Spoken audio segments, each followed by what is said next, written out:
Okay, we are live on all platforms. Get Instagram up and going. Wonder if I can move these guys back. We don't need these guys to be so close.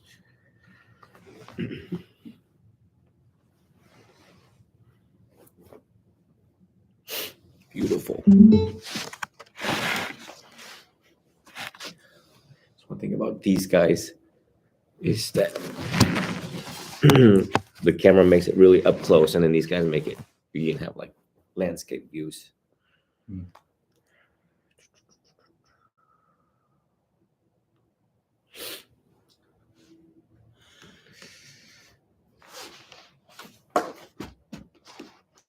gonna be quite loud.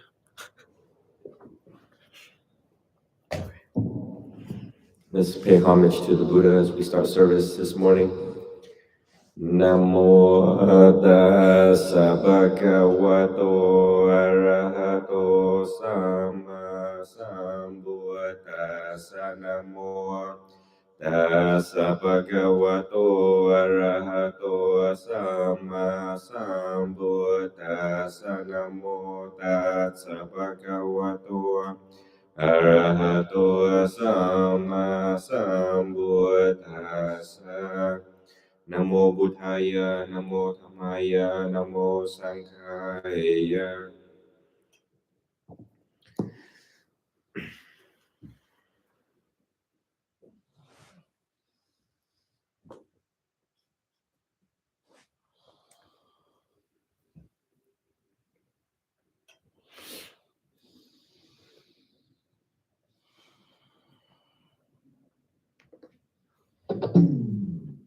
So, good morning to everyone across the world, in the US.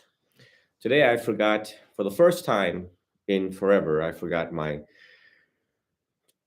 high definition Logitech cameras so y'all can see me clearly. But I think with the lighting in here, everyone can see me just fine across the world.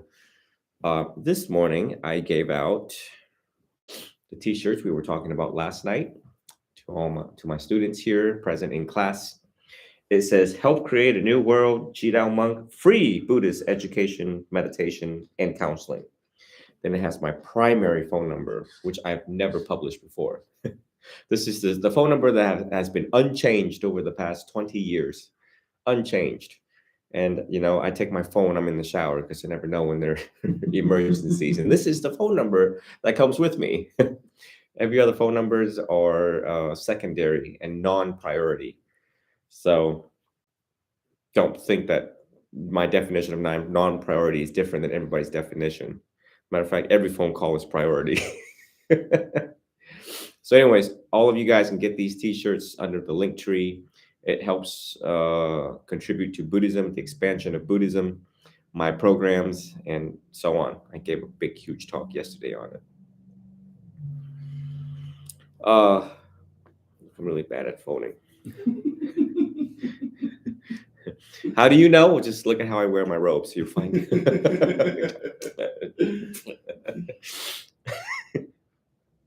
I could never survive in Thailand because you have to be very formal with everything in the morning. And I'm kind of like Steve Jobs, when they asked him, why do you just wear all black, Mr. Steve Jobs? And he's like, because I have too much to think about. I just throw it on and get out. Right. I don't have nothing to worry about. So my argument would be the same if I went to Thailand. They'd be like, well, why can't you just wear it right? And why can't you measure it and make sure it's there and it's here? Because I have a lot of things I have to worry about. I don't have time to iron and make it so pretty like you guys. And part of the deal is that they're going to have to give me 2 assistants to do my clothing. So I can just do this and then they vest me up just like the Pope. Or the priesthood, how the priest could go in and then he has the deacons to dress him up. Get the birds and the deer to come up and dress you. Yeah, exactly. So I'd be like, I will stay at this temple if, according to the regulations, give me assistance. Just go like this and I just get dressed.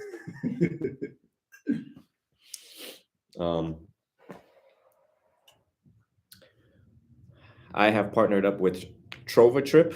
So those who are wanting to travel with me can start taking the survey. It talks about what your budget is, and where you want to go. 150 something countries, and then it's just time to travel. Yeah, time to get away from all this noise and mess. So I look forward to that. If that thing works out, I'll be traveling a lot. Um, I just don't know where either. Costa Rica, Italy. I just 150 countries. They got it down to a science of how many people wants to go to a certain country, and then they narrow it down, and then they give the cost and stuff like that. Sweet. It saves me a lot of headache because I don't have to do the logistics. So I figure that I might just go with this company and just let them have at it, since it's a pretty scientific of measurement. And did you guys hear my talk on that, on traveling? I did. You did? Mhm. Julia, basically, here we don't really see the first noble truth. Yeah. And when you travel, and I told everyone that if they choose Vietnam, then you guys get to come back to my original monastery that I started out with. Okay, this one died. We need to not use this one.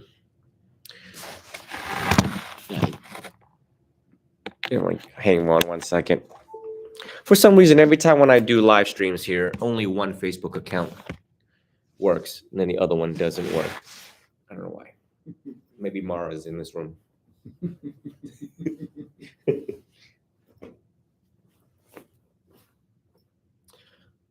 Oh, that's messy. See how I fold my clothes? I just demonstrated how I close my. Oh, how does he really live when he's in his quarters? Look at this right here. No, come on. Oh, goodness. We need to change the way how we have our uniforms. So basically, if everyone chooses Vietnam,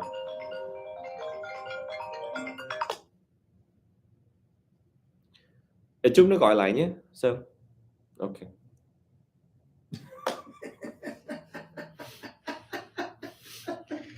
Priority phone calls on a Sunday. See how my morning starts out already?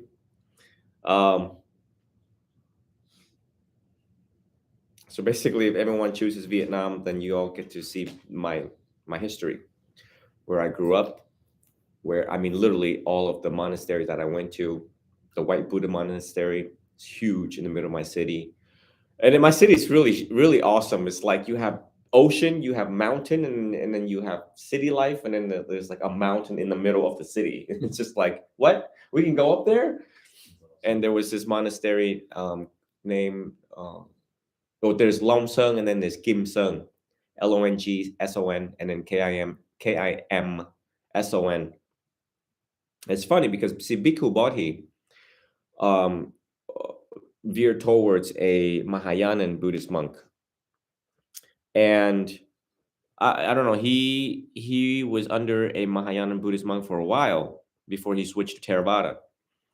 And the one thing I will give credit to the Mahayana world is that they are a true Kalyanamitta, meaning they will like welcome you with open arms, and they will hold you and guide you until, I mean, they really live their philosophy of delaying their own enlightenment to help those towards enlightenment.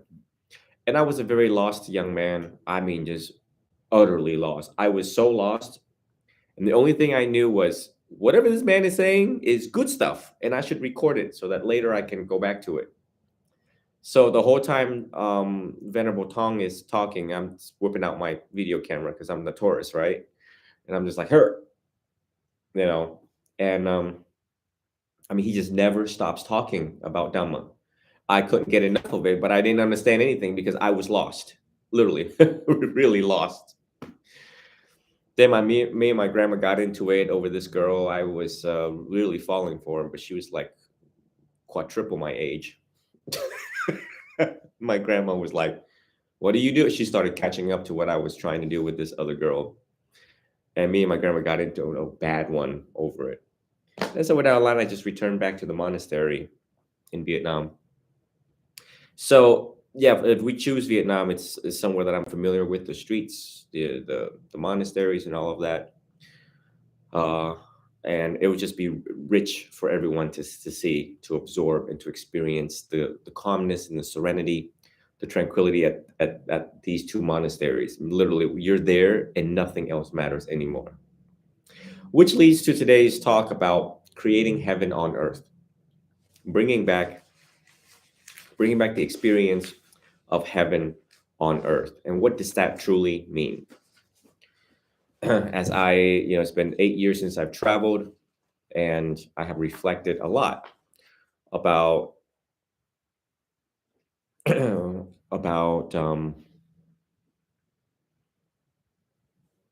back in the old days. And all of you here and all of you across the world can reflect on your own life, in regards to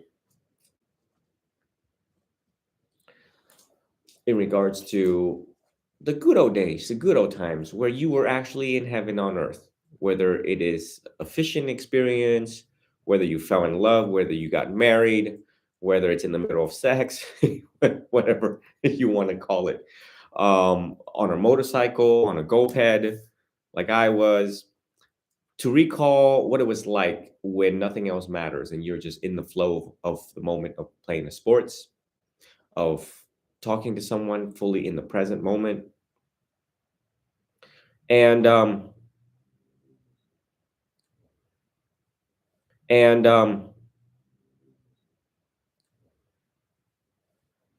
truth be told, I got, again, last week I announced publicly that I got too close with students because I wanted them to just get out of this program so bad. And I don't want them to make mistakes. And because of their age, I had to come to acceptance of that fact and kind of back off. As the teacher detached, the teacher felt a sense of loss of control, and the teacher felt, damn. And I started to fold inwards and said,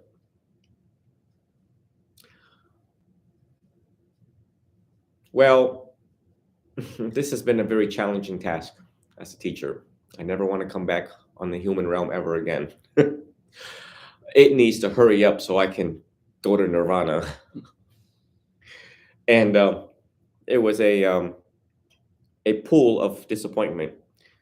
And as I was invited on Sudi Burnett's show to speak, we do it every other Thursdays. She told me about Zoroastrianism and how Zoroastrianism is about creating heaven on earth and to just make this place heaven right now. Let's do it. And it's just to show that even a teacher like me forget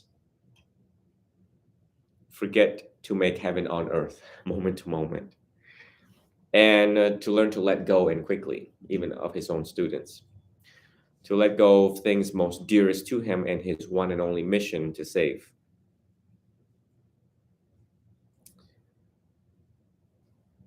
You know, so last year, I lost 3 students under my supervision, and I could have done more, but due to lack of resources and fundings, I could not go above and beyond my scope, nature, and practice to intervene in time. One of them died a very horrible death, something that totally preventable, as it dealt with relationship breakups and a constant toxic ball of mess that unfolded rapidly in the car. And the student got out of the car and was hit by another car, and every other car behind that thought he was debris. So I just could not imagine, and nor did I even ask how the funeral was. I wanted to, I left it alone. So it's no wonder why my vision scope for current students, the one that I'm trying to save locally, one got too involved. So for the ones that have been following me and have been doing the homework, you all see how closer you are to creating the causes and conditions of that heaven for you. Oh, yes. Now, of course, we can't sit here and talk about all the bad stuff, or but the good stuff is that the CBT book is now extremely contagious and is viral. into the doors of students and in their homes. Like Luis last night, I'm like, how's CBT coming along? Luis is like, my mom's now reading it. Because now the kid is being the therapist to the mom. Yeah, I gave one to my mom too. She got one. Mm-hmm. Yeah. And Steve's best friend, dad, also the book was given to him. And again, I shared that with all of you publicly. He pulled me aside. He had said, congratulations. I'm like, what? What'd I do? So slowly I have started this wheel, and this wheel has been spinning, and it's going. And it's going to keep on spinning. And as I leave the country to deal with administrative issues, to deal with issues in meeting with other Buddhist influencers, other Buddhist monks, monastics, bhikkhus, bhikkhunis, I know that as I'm away, uh, temporarily away, that the wheel is spinning like this. So my phone will be with me, and I'm going to get those calls or texts. Actually, text me. If it's not an emergency, text me. Because in Vietnam, it costs a lot of money to pick up your phone. So text me. And if it is an emergency, please hang up and dial 911. Because I am not 911. My ambulance cannot fly from Vietnam to you guys fast enough. But for those of you who have been, that's what I've always been trying to do. I just, in the moment of doing it, I forget key words and trying to open people's minds about the possibility of creating heaven right here on earth with me, with you in your life, all into the little details of how to let go, of how do we challenge these thoughts, how do we wrestle with our mind. This right here is a very complex machine. Mm-hmm. The mechanisms that is involved in it. I mean, this is why my life is so public and open for examination, is because, I mean, you just see how complex this thing did to me and what this thing has been doing to me over the past month, actually, with the programs that I have been engaged in. And even I hold the biggest sword of the Dhamma warrior, and even Mara chips away my sword. My sword started out was sharp, huge, long, shiny Dharma sword, but through time it gets chipped, through times it gets dull, and I had to return to myself back in my cave and resharpen my sword. So therefore, you all can see that one must constantly go back to the teachings of the Buddha to sharpen your sword. I was visited by a few friends, and they have chosen a very different life versus what I have chosen. Upon examination of their life, and currently, I see that they are still partying, still out and about, seeking heaven externally, enslaved with sensual desire and lust. And the reports that came back is not pretty, of sex, drugs, partying, club, loss of job, struggling to survive.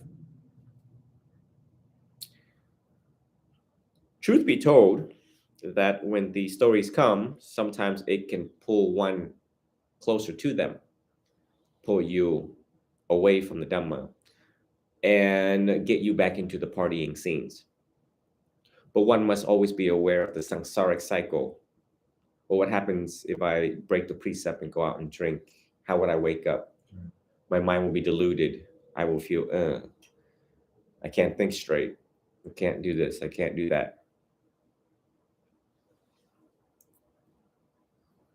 So creating heaven on earth is really dedicated with deep reflection, perspective.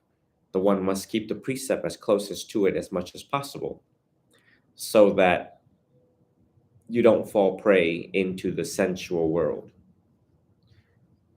One must know what causes hell and what causes heaven. And what causes hell is not keeping the precept. Simply put, how do you know? Well, just go out and try tonight.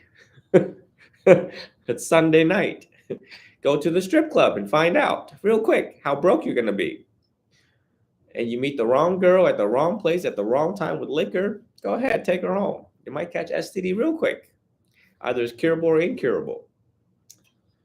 Or gambling. Let's see how fast the house always wins. Against sensual pleasures. Heaven indeed is difficult to attain and difficult to create. But it is used as the same analogy of you want to enjoy this car, you're going to have to learn how to fix it. So this is our vehicle. If we learn how to fix it, we can enjoy our vehicle. Maximizing the capacity for the enjoyment of life. You remember the commercials of cars, they're like, Subaru, Jeep.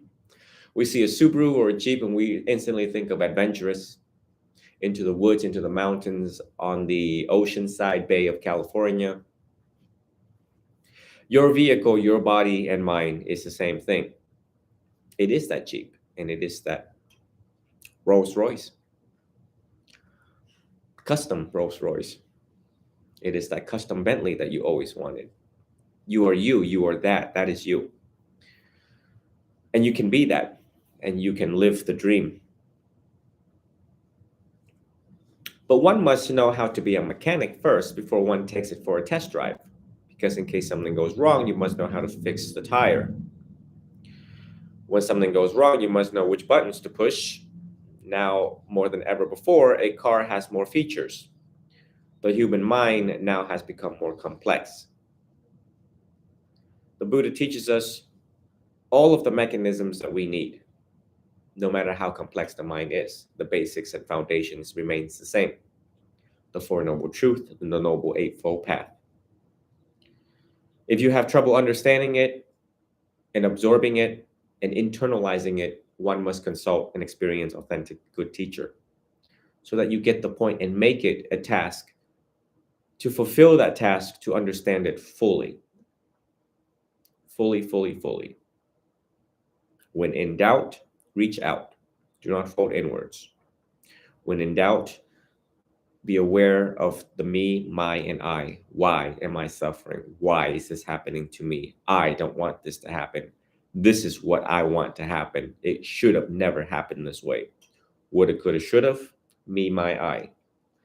Those are the two things that give rise to the atta, the self.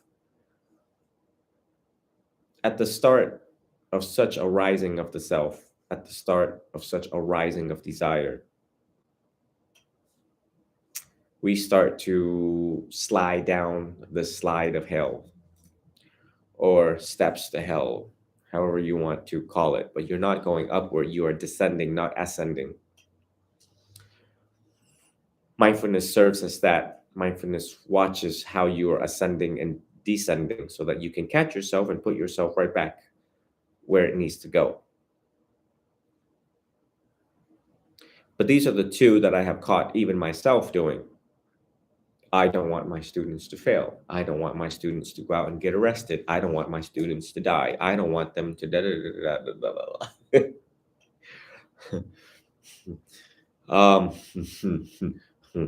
I must be a horrible teacher. I must be an unskillful monk. These were things that were said in my head over the past couple of weeks, beating myself up.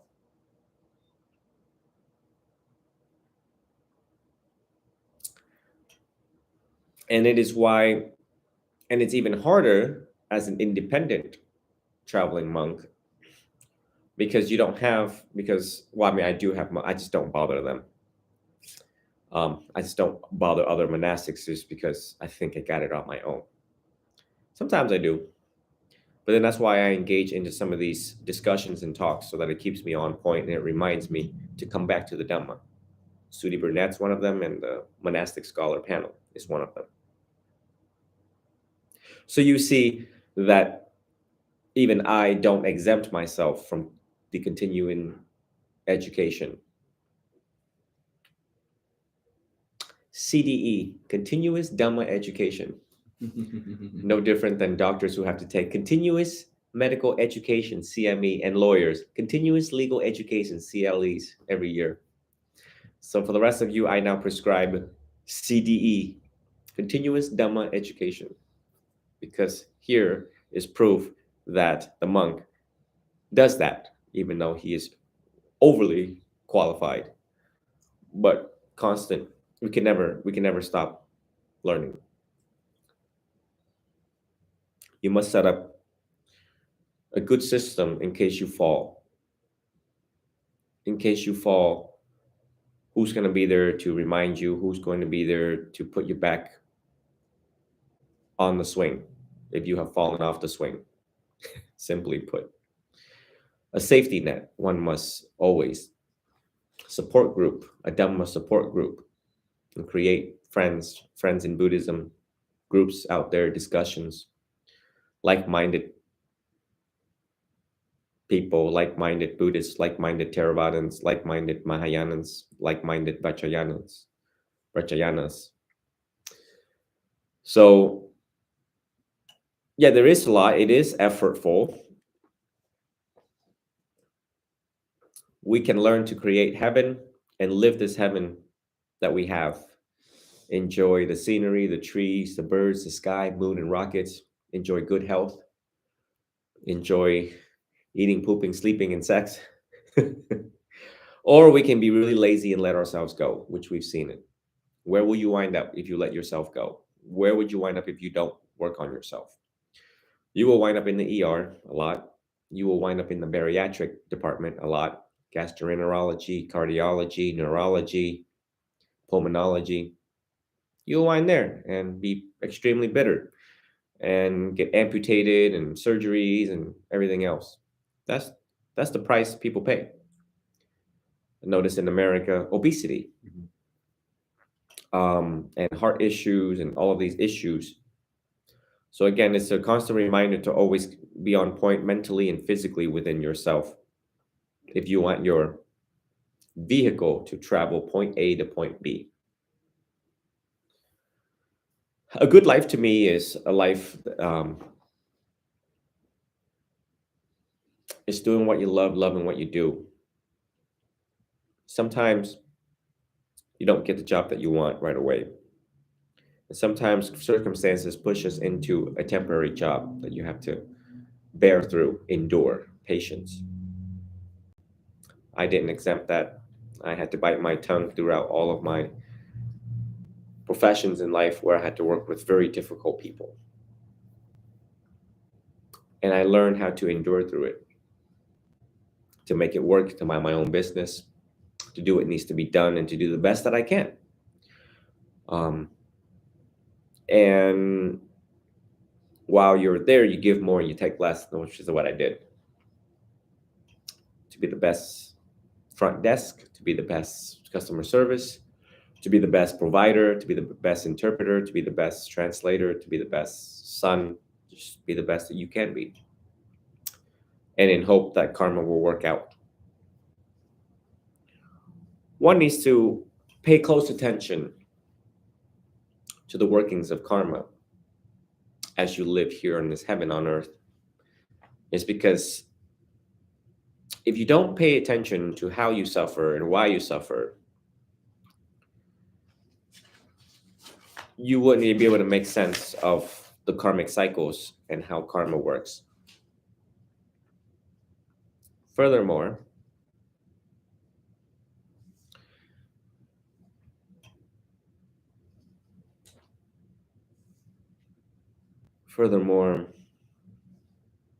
we are where we are today as a result of our karma.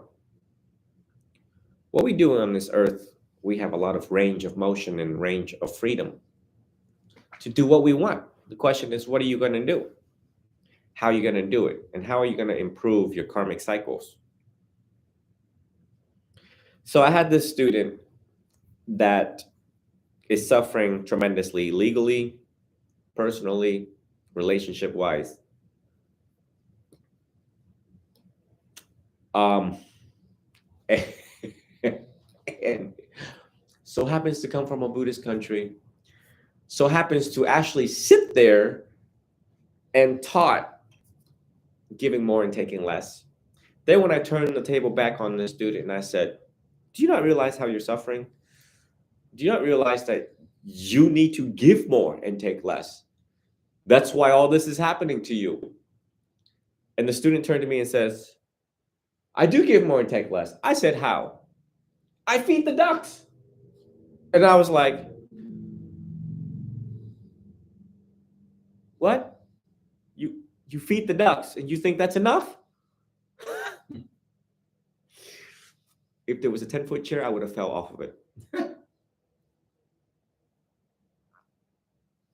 Who is she? Who is this person fooling? To suffer that great and to justify that with, I feed the ducks, I buy them duck food. You think that's going to compensate what's happening to you now?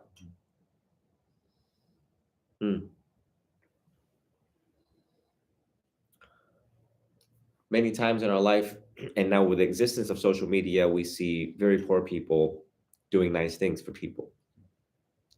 Of destitute, like really poor homeless people,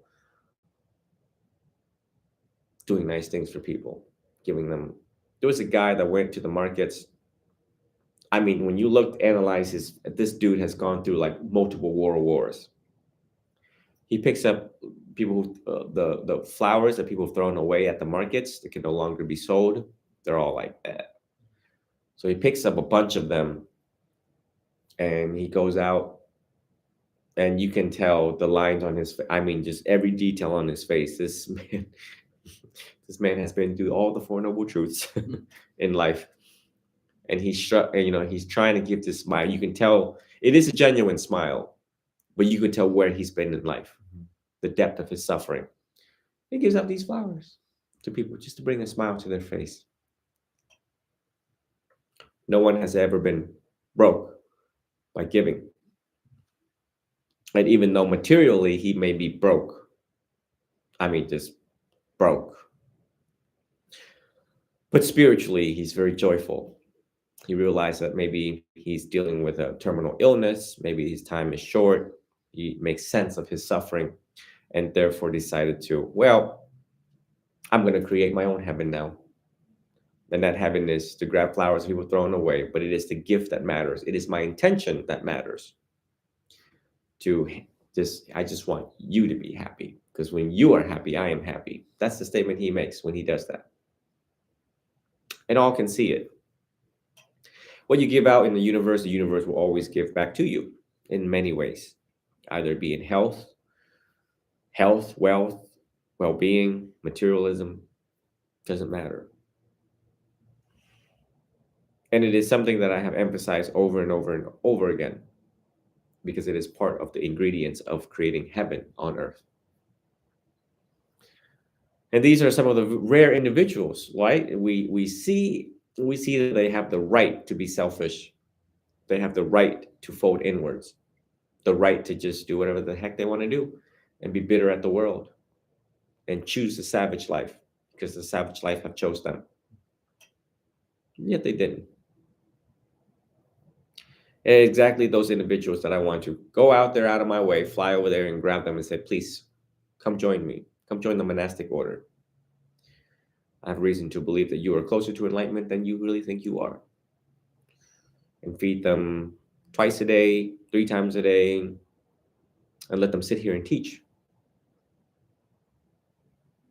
So somewhere down the road, as I'm traveling, I hope some billionaire, millionaire out there sees the vision and I get a phone call one day and saying, hi, we listened to one of your podcasts and one of your YouTube videos, and we would like to know if you would like to come back and finally have your monastery that you've always wanted and gather up all the homeless people that you always wanted and all the children that's dying out there, and we'll make this work for you. That'd be one hell of a phone call. Mm-hmm. I'd be like, well, can I have a jetpack,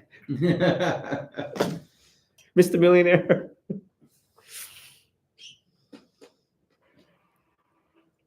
Now, on this shirt that you all have today, talks about help create a new world. But first and foremost, you must create the new world within yourself. You must redefine, you must let everything go. The trauma, the addiction, the pain and suffering in your life. You have it, when I was younger, I've always asserted, I've always asserted that psychological pain could be fixed quite fairly quickly versus physical deformity. When you break a bone, it's going to take a while. But I've always, in my mind, postulated and asserted that psychological pain could easily be dismissed if one would just let go. So therefore, help create a new world. Each and every single one of you who are watching can in fact let go today, let go now. Let go of how you were hurt. Let go of what people have told you. You're not good enough. You're a piece of trash. You're a beep. You're deep. You name it. You don't have to hang on to those words anymore and what it meant to you. What it meant to you and for you does not define you. Once we understand the dependent origination, how the links of influence of where we are today, it's so easy to just let go, to see ourselves as a visitor.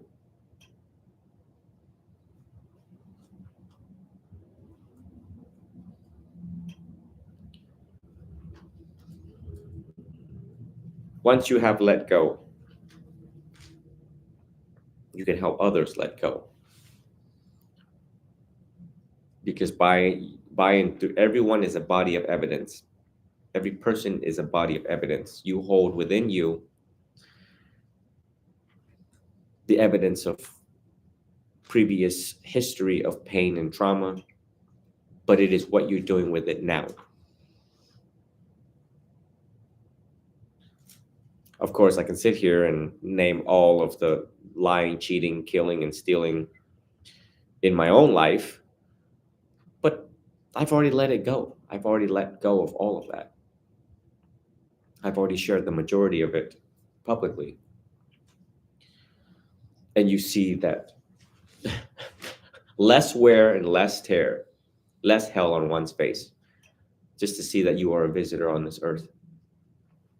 And as a visitor, damn it. The other day I saw this dolphin. We went dolphin sightseeing down at, and there's this one dolphin out of all the beautiful dolphins that show their fins. This one dolphin's fin was like jacked up. I mean, you could tell somebody got beat him up. It's funny, right? The animal realm, we think they're all like the same, have no personality. They don't take each other off. No, this is the troublemaker. This is the one that tried to bite each other's tails, somebody's tail, and they just came up and okay, his fin said it all. Now we are just like these dolphins, we're just swimming around. What's up, George? but we have this unique ability, this intelligence,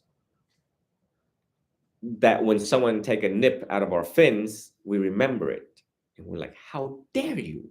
How dare you bite my fin? And now I lost a piece of it. And it'll never grow back the same. And it'll never look the same. And now I got this damn scar. You see those humans over there with those long ass cameras? They're gonna take a picture of my fin, and now I am mortalized. I am now out there on the Google, damn it. Right? So humans have the intelligence and this thing called depression and this thing called anxiety, and our hippocampus tend to, just our memory structure and the mechanics of this mind, amygdala, prefrontal cortex, left hemisphere, right hemisphere, all of the components in this brain designed for us to attach onto stuff like that and just never let go.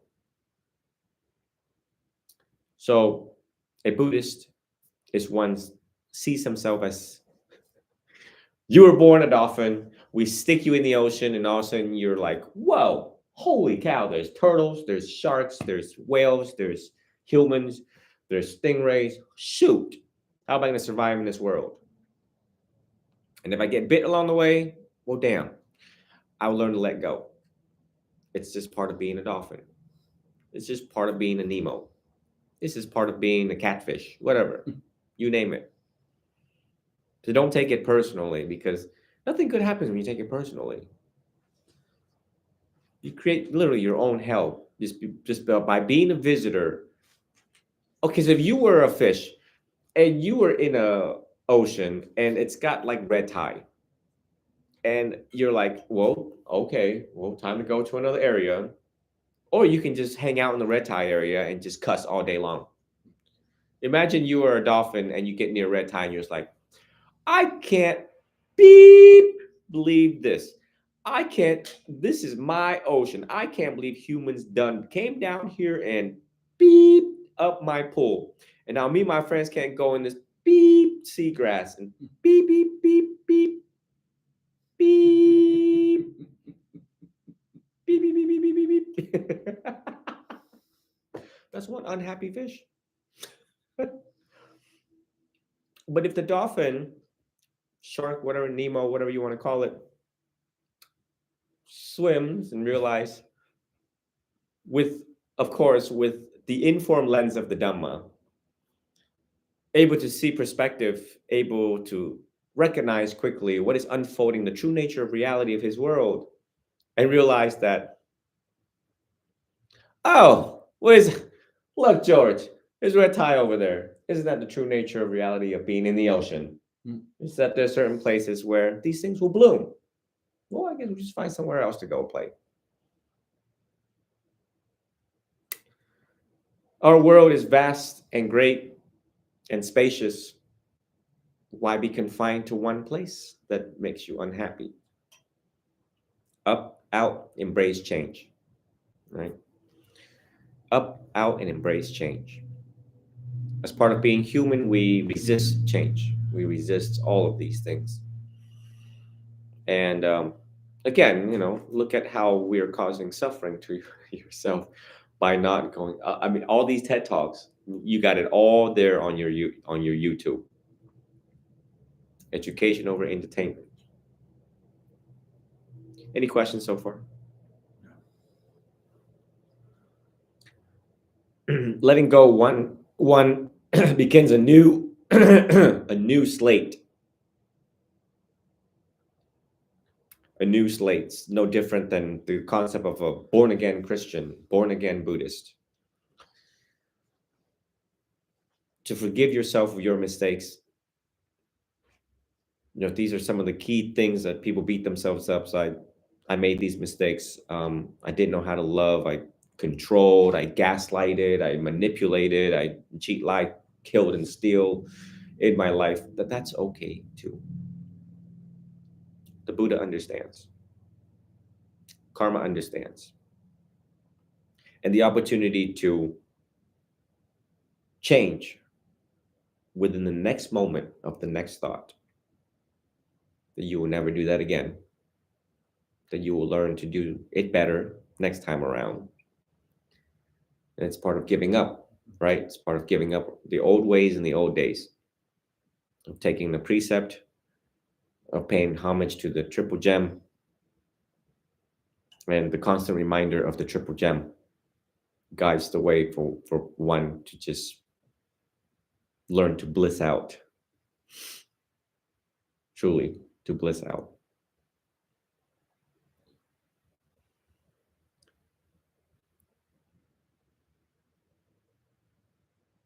The fastest way at any point in time in one's pain, misery, is by and do the breath in an instant. In an instant, you learn to not feed into the thoughts anymore and to quickly return to the breath, which we will do now, actually.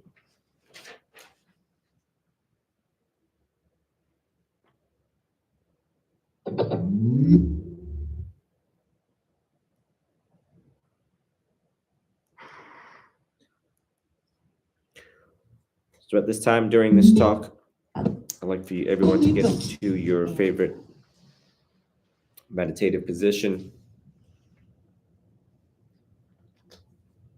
as we focus on our breath.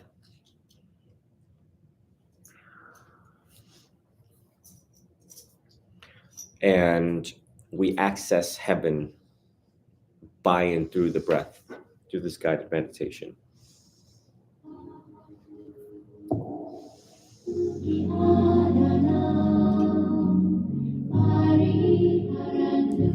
With our back straight, shoulders relaxed, with a small smile on our face.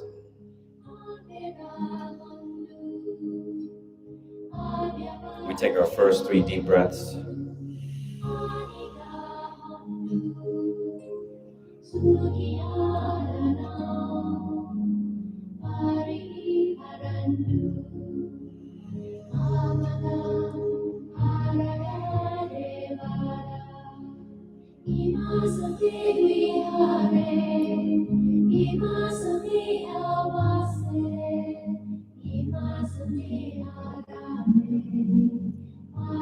With a small smile on our face, we realize nothing else matters in this moment. We realize that we are here, we are safe, and just here in the present moment. We are alive, we are alert, we are awake, we are conscious.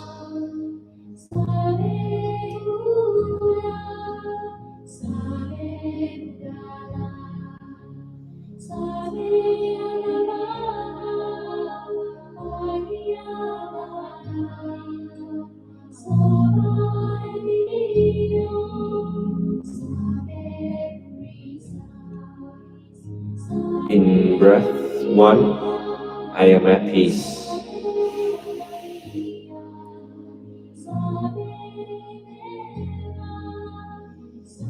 Out breath 1, we let everything go.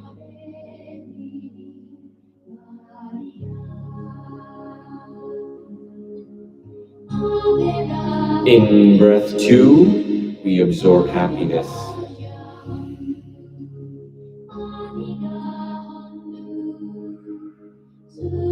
Out breath 2, we let everything go.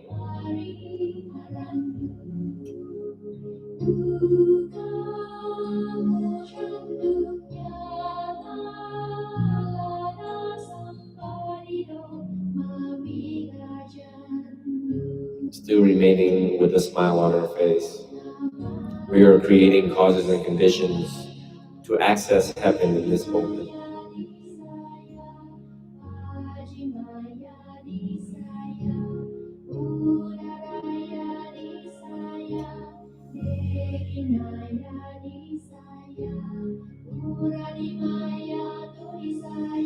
Heaven on earth, as you imagine the clouds, white clouds, blue sky, clear, sunny.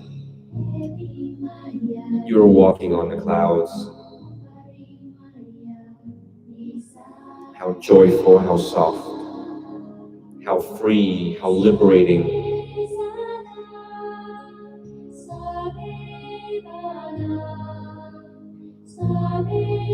A playground.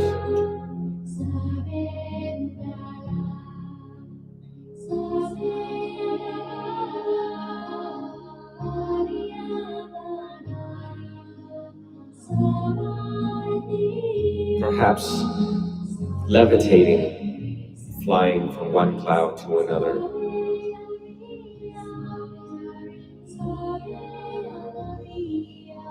Lying down on the clouds. Sprawled out, hands and feet.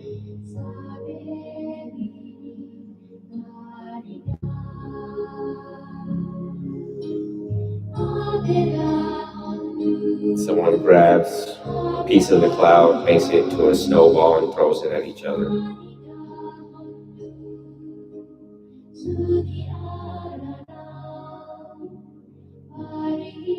lightweight our bodies feel.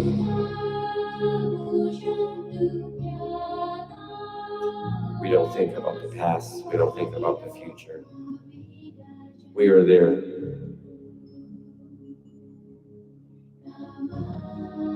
We take 2 more deep breaths.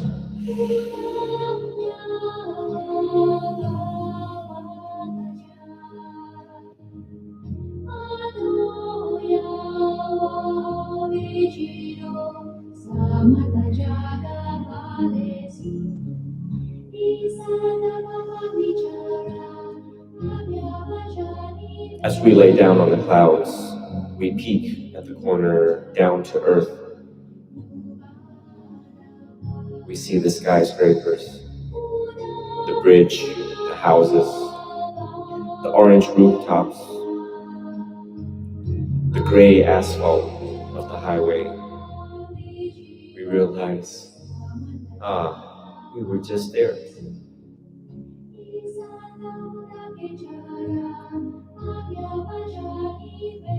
What a complicated world. Humans have made it so. But we are the wise Buddhists. We can see the true nature of reality of the city. Greed, anger, ignorance. They all have created.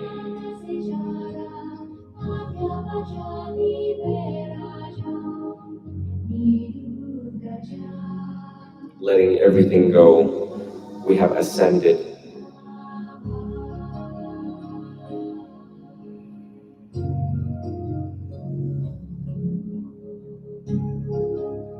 Letting everything go, our bodies become lighter.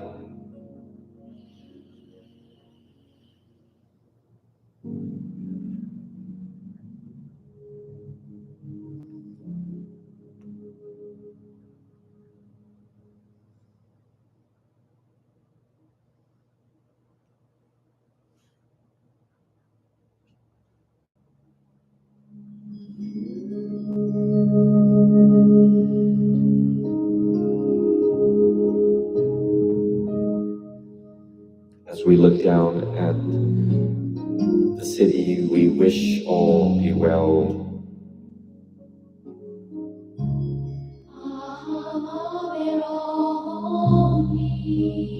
May all humans be happy.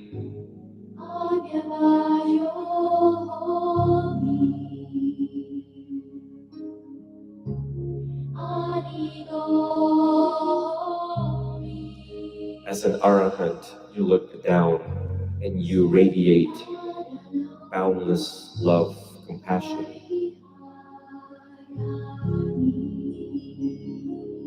Passion.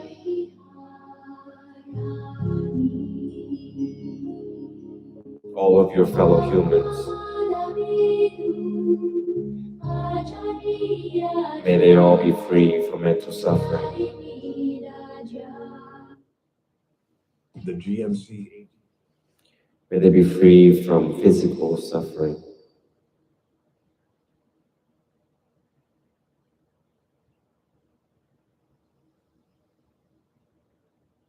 May they realize the true gift of the Dhamma.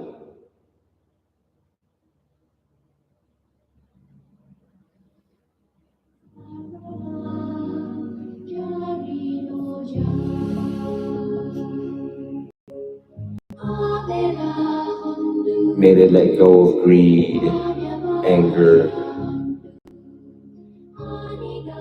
May they no longer be ignorant of the truth of suffering.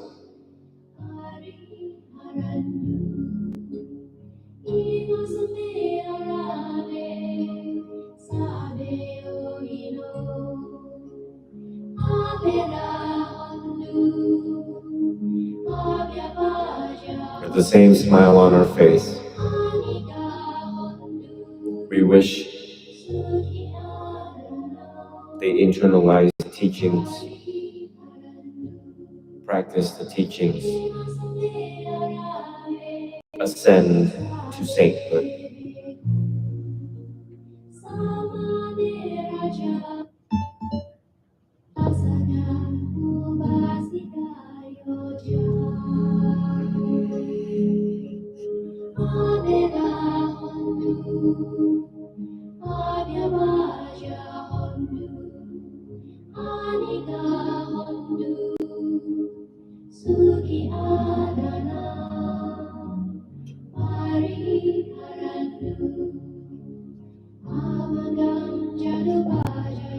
take 2 more deep breaths.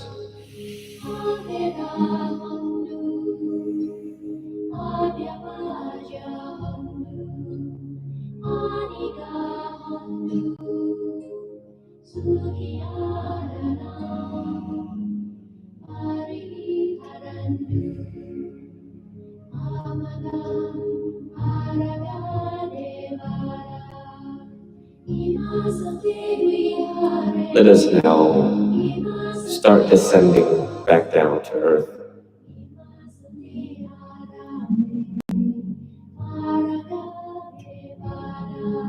Arahants can do that. We can be undercover. Let us descend back down to earth to inspire more to be like us.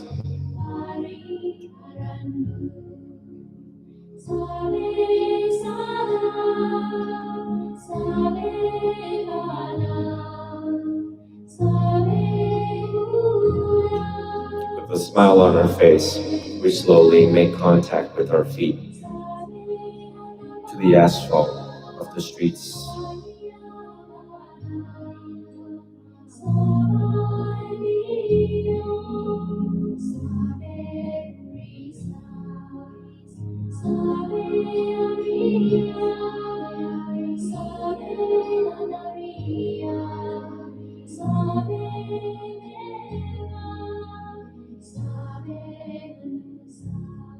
Slowly we bring our awareness back to our posture, back straight, shoulders relaxed.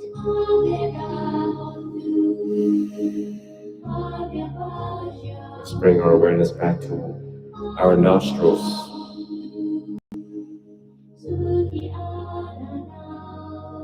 Let us now relax our concentration.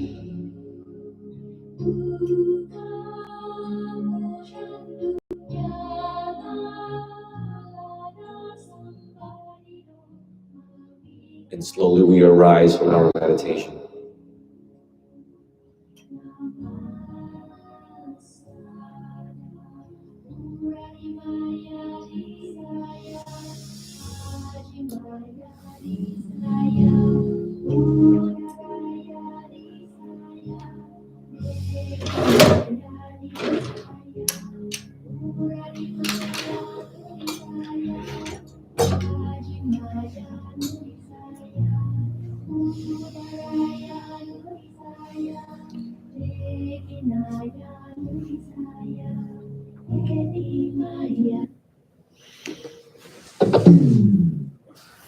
That was pretty awesome, huh? That was awesome.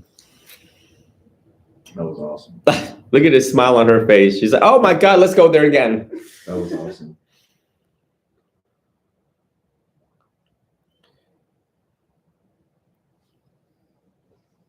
I'm starting to ponder. So there's this guy in my native hometown. So happens to be out of all the places in Vietnam, he's in my hometown. Creeping and crawling through the edges of the rocks. So he was in the monastery for 3 years, and then he left the monastery, according to him. He dons white robes that with rags that stitched up. He hand stitched the white robes with alms bowl, but the alms bowl is made out of the rice canister thing, the aluminum rice canister that someone gave him.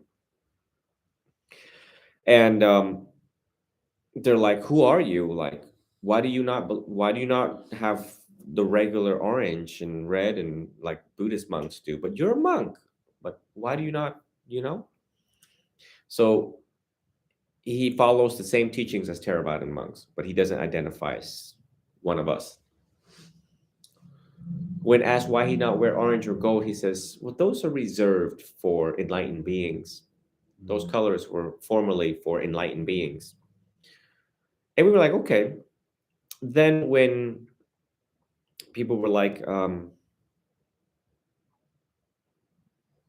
they asked him questions, he doesn't refer to himself as a venerable or a master. He says con. Con tu mấy năm nay con. Con is denoted as son.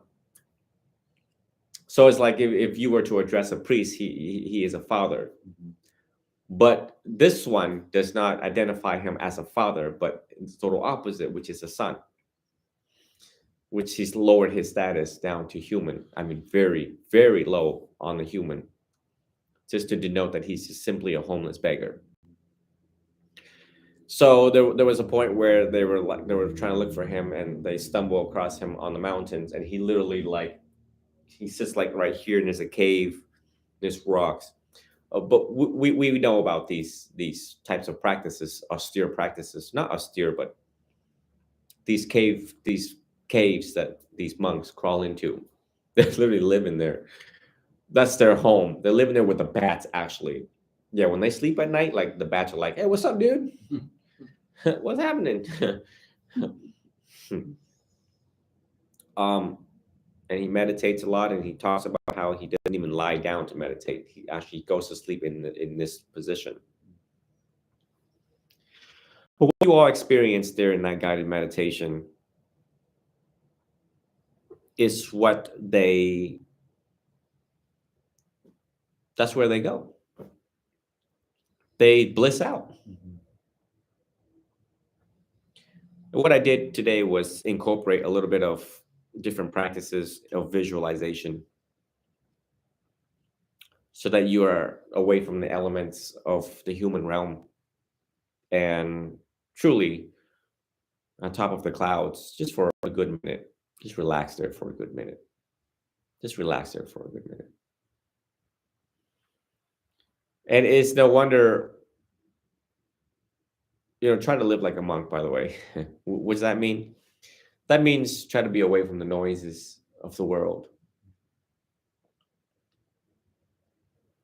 And as an arahant to be, the cultivation of an arahant, you just have to pretend like you're an arahant. This is why the Vajrayana school is pretty awesome, because part of their meditation is they just believe that they're a Buddha for a good minute during the meditation. And what would an arahant or a Buddha do? They would not be with that mess. They really enjoy their peace, quiet, serenity, and just do the breath, do the training of the breath. That becomes so habitual that they can actually bliss out even with their eyes open. They can just start to feel the in-breath and the out-breath and start to just bliss out in the middle of a train ride, in the middle of New York City, But part of their training is to try to be near anywhere that is, of serenity, of peace, of calmness, of like nature,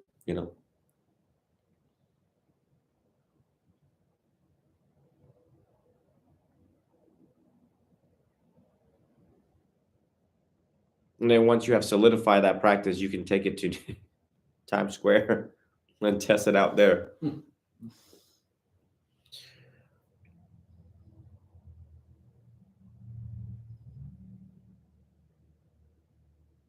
But the possibility of creating heaven on earth it's a possibility. The application of mindfulness taught here can be applied as you eat, as you enjoy your tea, your hot chocolate. Ever sit there and enjoy hot chocolate? Like really enjoy it? And you realize, wow, this is heaven on earth right now. Or that steak, when that steak is done right, and you're like, oh yeah, it's rare. You're just like, oh my God, you're so in the moment with the steak that you don't care about the bills thereafter. You're just, just like, oh God. the application of mindfulness.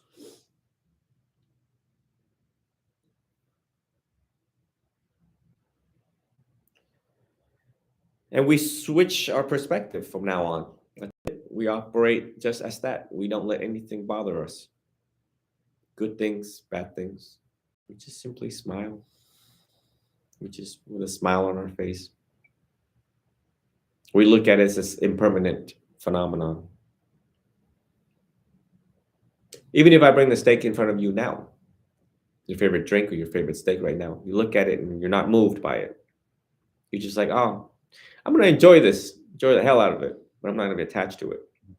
It's one hell of $100 steak. But nothing is either good or bad. It is what it is. Just like the encounters you will have with people and all of the things that will unfold when you leave class, the foolishness out there.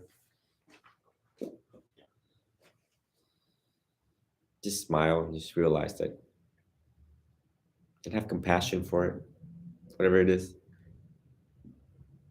And then back. And my challenge for both of you is that as you sit, try to meditate often wherever you are. Try to, as soon as you identify too much noise in the mind, in breath, out breath, in breath, out breath. Choose one of the 4 techniques and just have at it. Or if the challenge becomes too challenging, bring a speaker, put some music on, meditation music, and let the music just take you wherever it takes you, and just the breath is the most important. As long as, even though there is music, just tracking the breath to make that become a habit. Now, truth be told, that the Buddha says not to be attached onto peace itself, but I find it quite...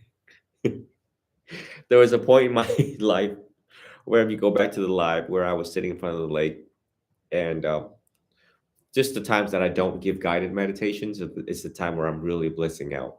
I even forget the camera's even there. So I hope that you all get to taste that experience wherever you find a nice park, a place, wherever you make the best out of the city that you have. And you go there and you just try to bliss out. Do the breath. Do the breath. And a lot of things will change. I know that,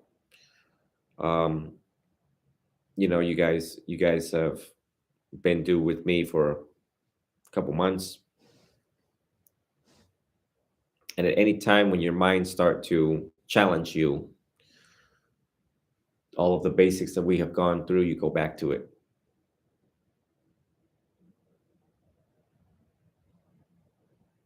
What is it you would challenge yourself? What is it that the mind is pulling me towards?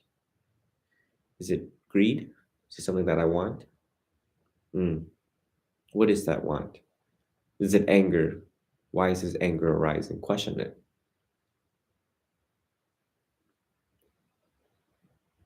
And if those two are prevalent, we have to ask yourself, then if these two arise, greed and anger arises, excessive desire, is because maybe I'm forgetting something in the 4 Noble Truths here.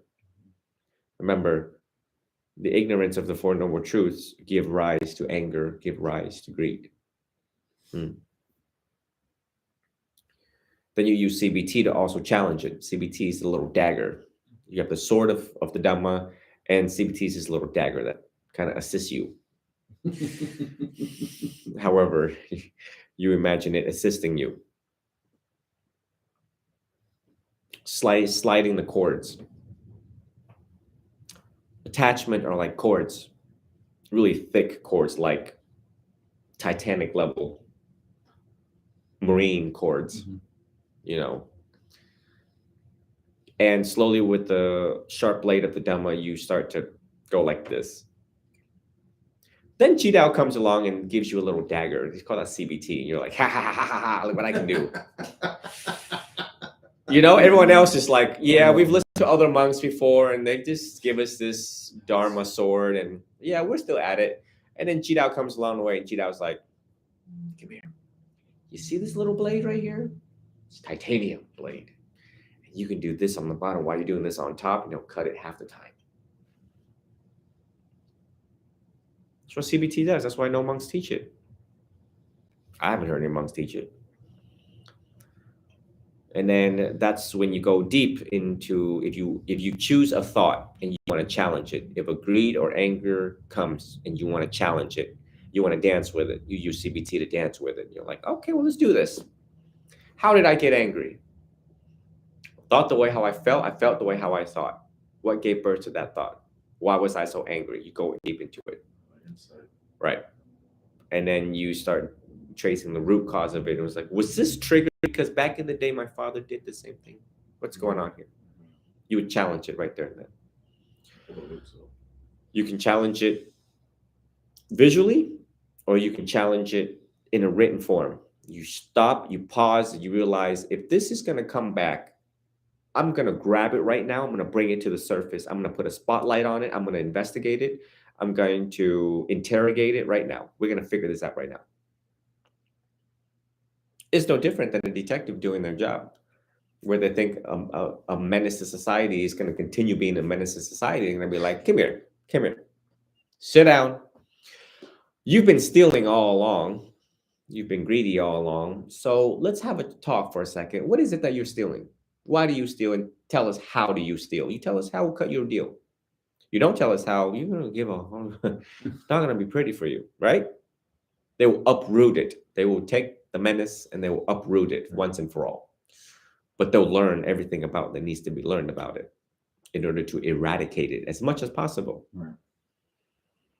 So the Dharma warriors that you guys are just that. Again, it is a very challenging, complex machine, but I've given you all the tools that you all know how to get in there and twist and turn and ratchet and you name it.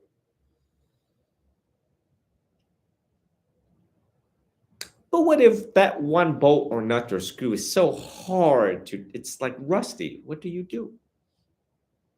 How do you cultivate strength in that? Well, we call that determination, and discipline. And once you have concentrated your full efforts in it, you bring your other hand and then you try to loosen the bolt. Rusty.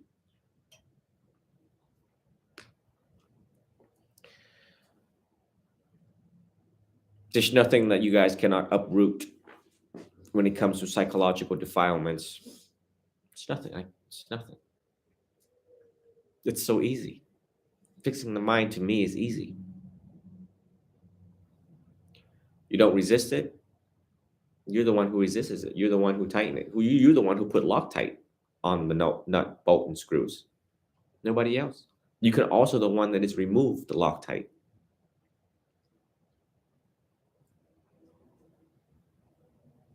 In a matter of an instant, you can just remove it. Need not be years. Did you guys do additional research on Vipassana? So I did some. I got this book too, Joseph Goldstein, Goldstein. and I was listening to some lectures. Let me see that book for a second. Sure. Goldstein been around for a while. Practical Guide to Awakening. I guess it wasn't Vipassana, it was Satipatthana. Well, Vipassana is Satipatthana. Yeah, that's the sutra that I started looking into. Also listened to a couple lectures from Jack Kornfield as well. I wanted that book for a long time, and you brought that up, and we went back to Barnes and Noble, and it was there, and they had extra copies, and it was just screaming at me. It's like, yes. I grabbed it so I could look into that more. So it was just so coincidental. Yeah, it has everything that we've been talking about. Yeah.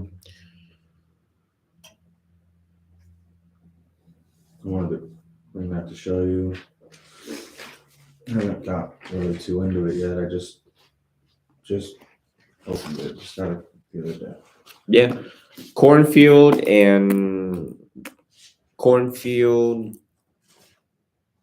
Goldstein and Hansen are some of the most pioneering guys out there on mindfulness. They started that wave of movement for that people would be like, huh, what's mindfulness? What's going on? And these are the scholars, you know, that look at that since 1974 and 1967. 67 and 74. Now that means you guys are the future Goldsteins. Did you know that? That's what I'm trying to cultivate. Because as you get hooked on to stuff like this and you see your own change and transformation, you realize you guys take this seriously. When they got something like this in their book, that's serious. This becomes their Bible. Hardcore, like me back in the day. What makes you think that mindfulness of posture? Mindfulness of water. Oh yeah. Oh yeah. What makes you guys think that you guys cannot be the next Goldstein? You know, it's funny you say that. I had never really thought myself to be one to be a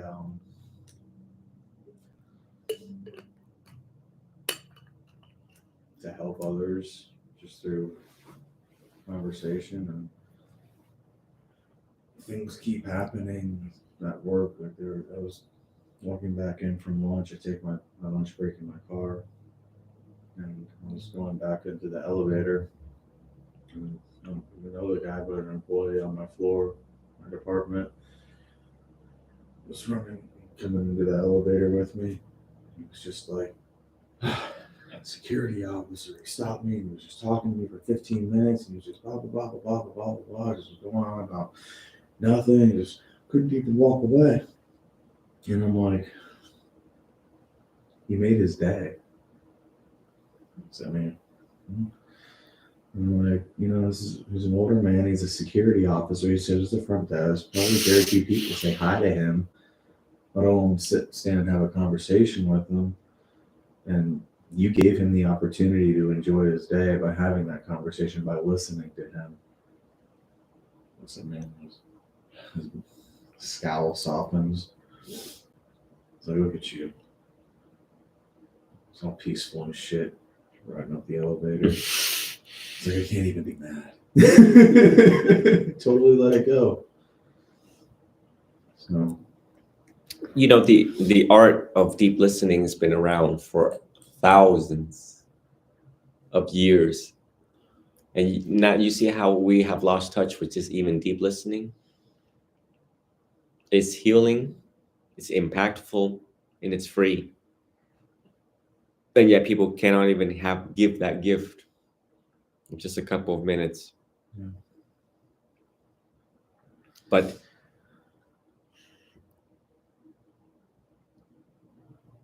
you also see that the amount of people that come in here and misses the point. Where do you, the ones that are not in here, the ones that are not watching worldwide, I'm just ecstatic that TikTok's like 120 people on a Sunday. That to me is like, what? Really? that's huge. The ones that's not listening, I don't know how they create their own habit at home. I like to ask them, you know, how do you deal with stress? How do you, what philosophy do you operate on to transcend suffering? How do you do it? And just the way how you guys take notes, it brings a smile to my face. Just because you have that keen ear, just like this. And with now books like that, you have a keen eye, making you all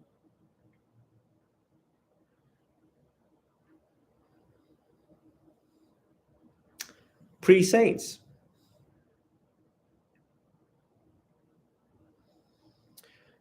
incomparable to people your age who are out and about and lost and don't know which direction to choose, which philosophy to choose. There's so many information overload out there, and they just pretty much gave up. They pretty much gave back to the dating world, back to the alcohol world, back to the all that, back to the sensual world.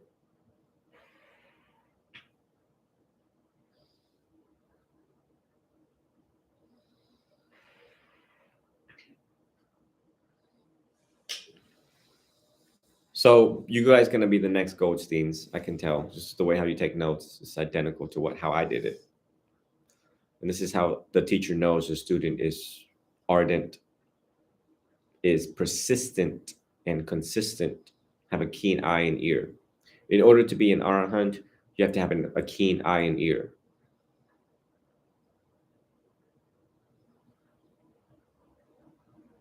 You profile some of these living arahants out there, like my teacher, Venerable Kipapanyo, in Vietnamese, Kim Chiu, Kimtrieu. And he's so old that a young monk has literally, during a picture, they had to do this. He's standing there and I have to do this just in case he, just in case. But when he holds the microphone, it's as if he's 20 years old. It's mine. He holds a PhD in Buddhist studies. He's been a monk for, my God, like 60 something years. But it just to show that he too take notes just like you guys.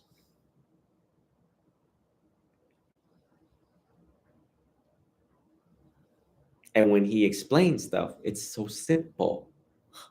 It's just exactly how I explain things. And let's talk about stream entry for a second. Am I running the bathroom? Yes, go ahead. You guys, you need to stand, take a stretch, so your feet don't do that again. It was my knee. Oh, knee. I gotta go pee. Yeah, go ahead. Go ahead. So I look up the 4 stages of enlightenment academically. You want me to grab you a water? Oh, okay. I need to stand up. It's only right here. I need to stand up also.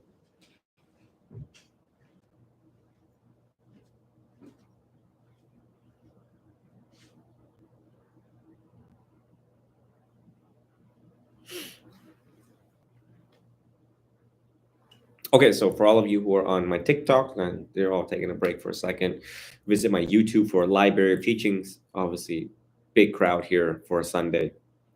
So anyone who don't have my YouTube, please go to my YouTube. That's where the whole library of teachings are. And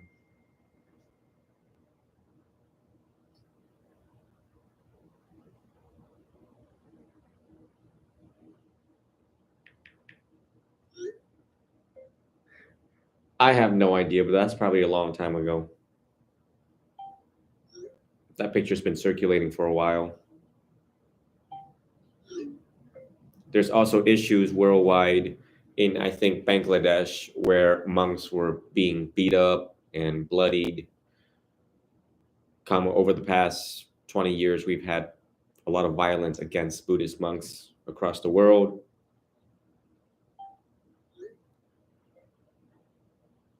Buddhism does not exempt praise or blame across the world.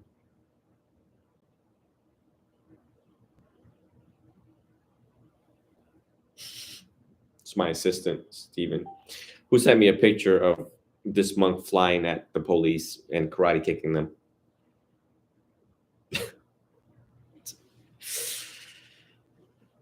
um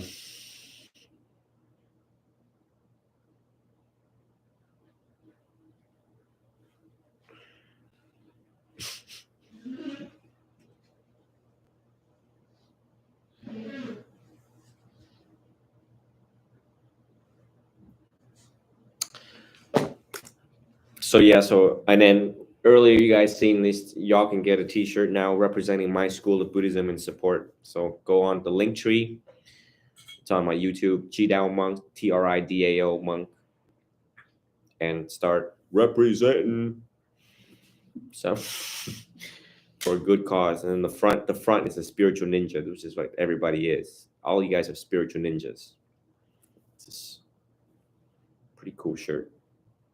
I'm gonna order one. I'm gonna get one that's orange and red so I can be like Ka. Let's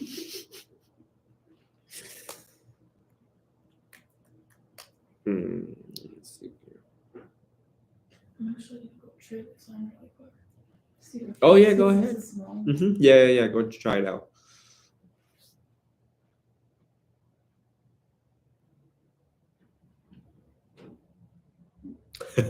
Pound venerable merch. I love it. It's necessary. Some people want to get something out of their dollars, so I authorized it for one of my students. They were like, you should have your own shirt, so it exposes your school, exposes what you're trying to do for the world, save lives. I said, okay, go ahead. Buddhism just can't survive in America, just with the way how things have been going.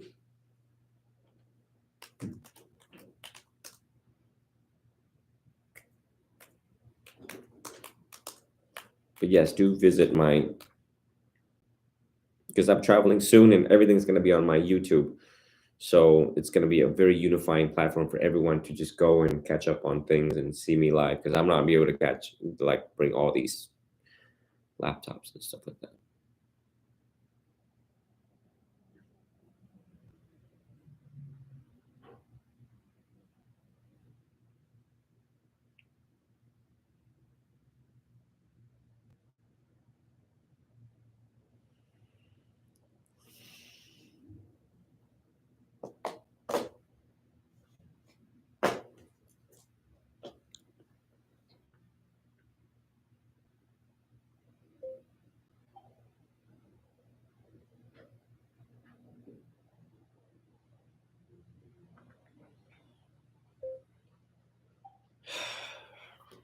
It actually does fit. Yes? Yeah. Really good? Yeah. And you anticipate it shrinking a little bit more and you're okay with that? Okay. Yeah. Actually fits.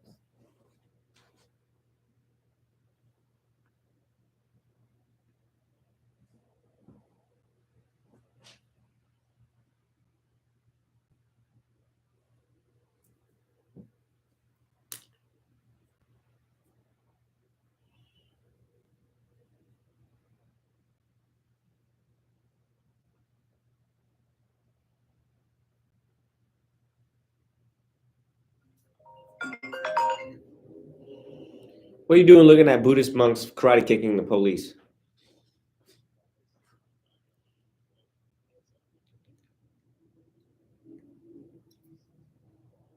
Yeah, he's obviously not a saint. He's obviously not an arahant.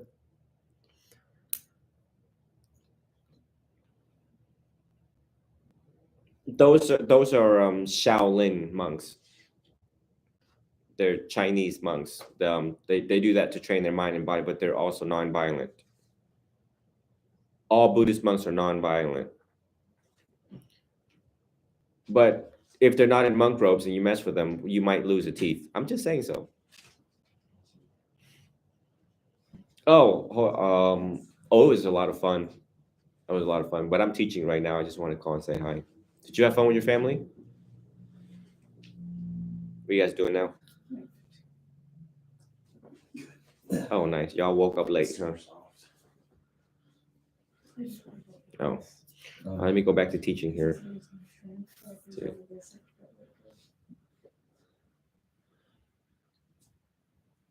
So it's so easy being a saint. The sensual desire is probably one of the hardest ones, but to be a stream enterer is free from identity view, which is the belief that there is an unchanging self or soul in the five impermanent khandhas, which we went over. That's the first thing we went over. Attachment to rites and rituals, which is pretty self-explanatory.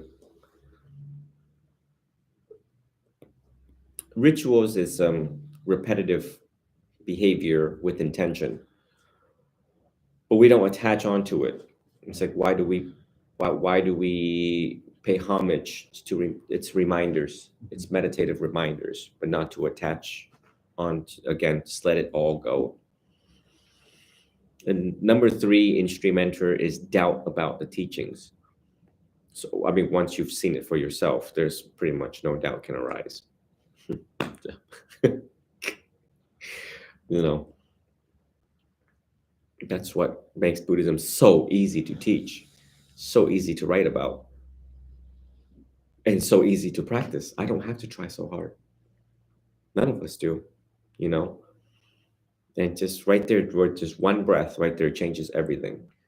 And people feel it and they're like, whoa, like Austin did. Austin is not a frequent, he meditated probably like 4 times in his life. And we went to the beach and I did exactly what I did to you guys. And he was like, oh. He was so blissed out. He was like, they should make it a law to meditate. Teaching at school. Mm. Yep. A once returner, Sakadagami, has greatly attenuated sensual desire and ill will.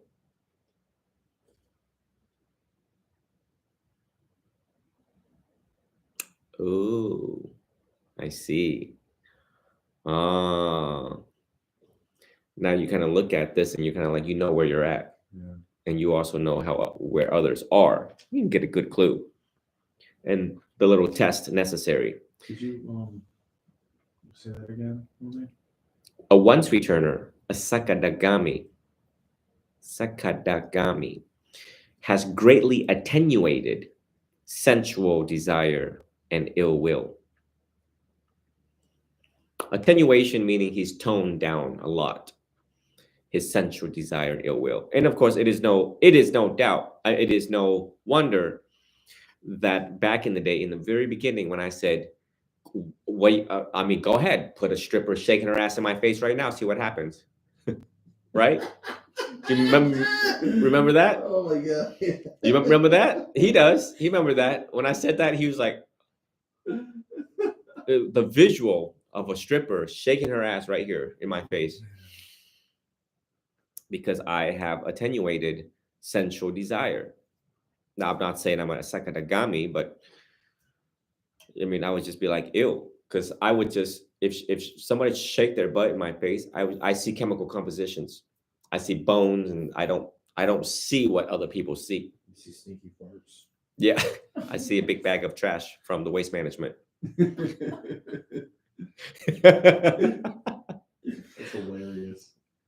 You all should see some of these trainings that the monks go through in Thailand. Now they're like more medical type settings where they get all the monks in, they all wear masks, they all wear like aprons, and then they just cut the body right open, they split the body open, and then they just look inside of it. It's like, oh, cool, look. And then the doctor's like, you want to see a liver? And it's like, what? Look, that's a liver. That's a liver. Yeah. Yeah. And the monk's like, oh, that's great. And then the doctor's like, you want to smell it? Come closer. Come. Yes, it's important to do. So that they don't be enslaved into sensual desire. An anagami, a non-returner, is free from sensual desire, completely free, and ill will.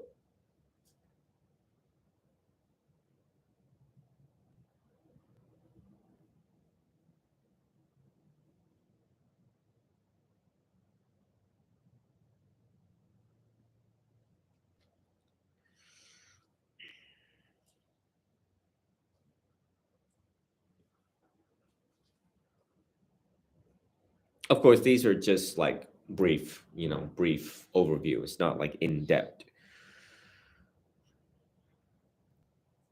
An arahant is free from the 5 lower fetters and higher fetters, which I'll turn the screen so you all can see it, but it's right there.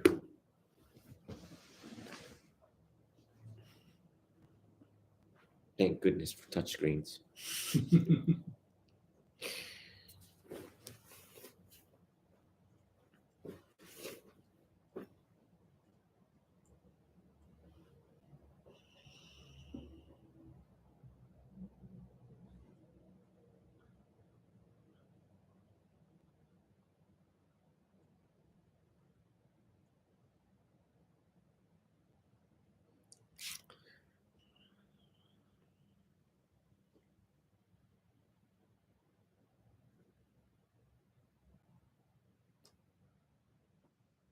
attachment to the four meditative absorptions.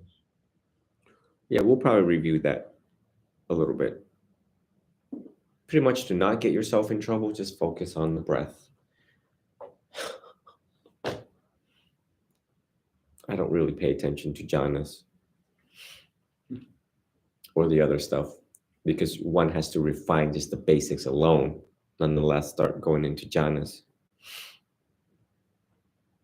It's another can of worms.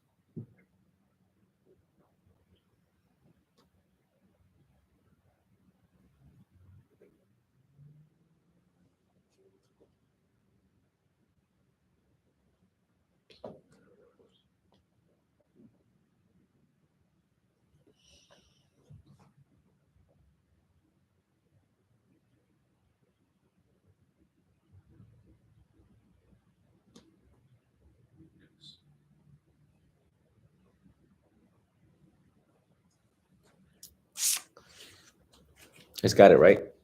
Okay.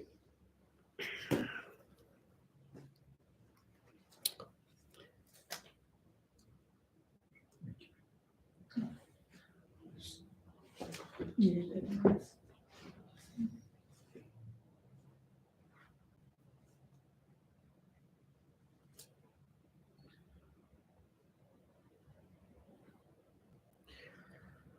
Oh boy. When we talk about the jhanas,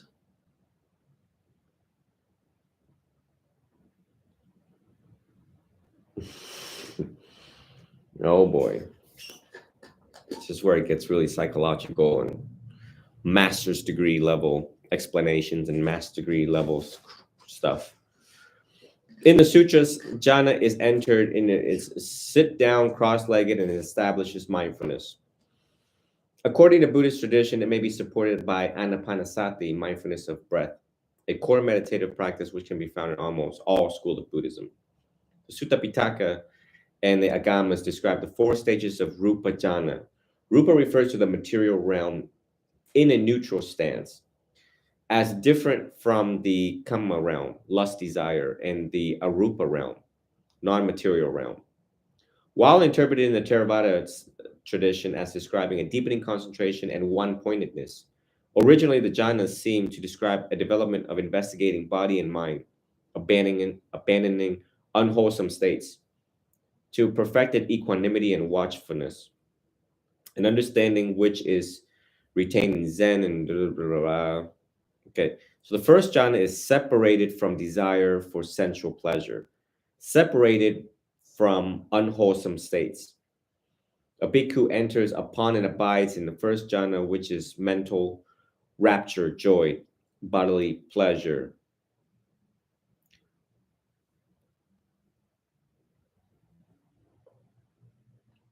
And bodily pleasure born of seclusion, discrimination, accompanied by vitarka vichara, traditional initial and sustained attention to a meditative object, initial inquiry and subsequent investigation of dhamma, defilement, unwholesome thoughts, discursive thoughts.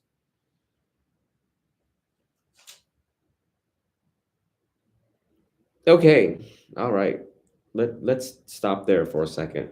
You can see where it's like, what? What is happening?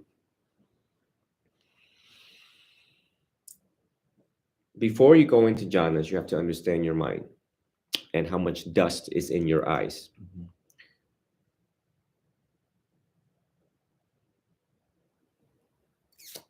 I didn't have to go through all of this myself because maybe there is not a lot of dust in my eyes, and I was able to just anapanasati, mindfulness of breath, and write the piece. Didn't have to think much about what's in between, what's happening, and just battling things. It's like, you know what I mean? It's kind of like playing Tetris, where you stack on, and mine was just already stacked up for me. I just needed to get that one guy down a line, just, and then everything cleared. So again, I teach how Oh, that's too much. When you just read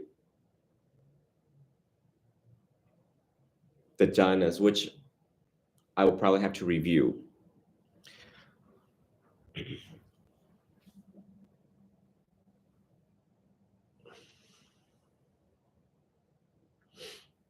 Let me just give you how complicated it becomes, just for a second, just to all get a glimpse. Second jhana, with the stilling of the vitaka vichara, the bhikkhu enters upon the second jhana, which is mental piti and bodily sukha, born of samadhi, knowing but non-discursive awareness, bringing the buried latencies of sankhara into full view, and stillness, inner tranquility, and unification of mind awareness without vitaka vichara. The third jhana, fading away of piti, abides into equanimity, effective attachment. And I just can't fathom the 2,500 years ago, these arahants sat there and like thought about this, or I just, what I imagine was the Buddha taught what I'm teaching you all, and they stopped becoming a lawyer of their own head and mind. They sat there focused on their breath. They learned to let all three things go, and then boom, they became a saint. This is too much analytics and unnecessary analytics, unless you came in here already with a PhD in physics, a PhD in computer science, and then you're like, well, I must know exactly which meditative absorption of this object in my head, and then I'll be like, what? Discursive and non-discursive, discerning and what? Whoa, slow down, killer. Slow down. So this something again, I don't think you guys. This is something I will have to review and obviously need to prepare to make this in the most simplest forms. But I did not have to go through jhanas. And again, with every practice in Buddhism, it depends on how defiled your mind was at the time you started your practice, how foggy your lens were, how well I cleaned it up for you, how well you see through your lenses, how disciplined in your practice, the ability to sustain breath, stay with the breath, is going to be very useful no matter if you're going to go into jhanas meditations or not. No matter any type of meditation, you all must have the basics. It's no different than a doctor. No matter what specialty he's going into, he already has pre-med down. He's already been trained through the systematic review of the system. So even if he started out as family medicine, which has to know from head to toe, then he wanted to focus on just lungs, he's already got the basics down. So the mindfulness of the breath is your basics. So if you wanted to go into more target specific, which that's just too much. I think I've become so simple. And likewise, I don't remember. Well, there is this one monk. His name is Nyanamoli from the Hillside Hermitage. And when he explains the Dharma talks, it's like that. It's like him getting really, really psychological, analytical into stuff like that. And I listen to like a paragraph he says, and I'm like, did someone have an Advil and a Tylenol at the same time? 500 milligrams. I need 3 of those right now. It doesn't mean the quality of the guy could be a saint, actually. It was just the way how deep he goes into a particular subject. And the fact that he's up in the mountains and with all this how analytical he is just gives rise to the profound and magnitude of his understanding of the Dhamma. Truly a scholar, and a practitioner. But for a simple monk like me to just listen to him explain it, I had to like really wrap my head around it, and it's like,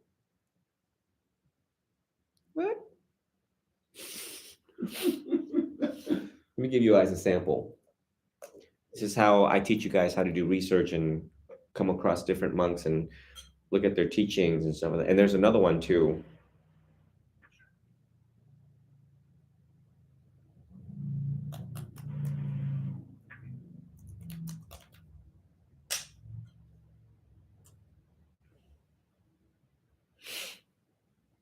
Sweet pleasure of jhana. Oh, here they're talking about the ultimate method for overcoming hindrances. And again, so this, I mean, technique for overcoming the 5 hindrances, entering jhana on account of verbal thinking and pondering. Let me see this for a second.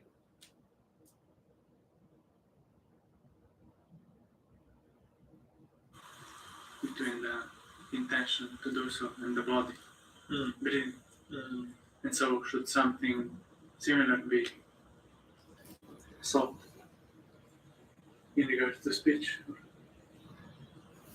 I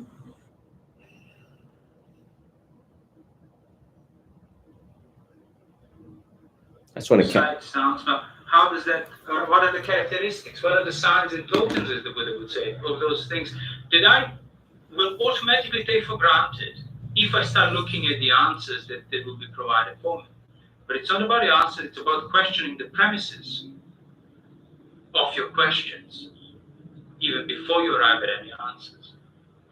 So with that kind of attitude, the suttas will then start to serve as basically not as some sort of informational instruction, but as a direct, most accurate, most immediate description of the universal aspects of your experience here and now, of everyone else's experience here and now, be it in the past or in the future.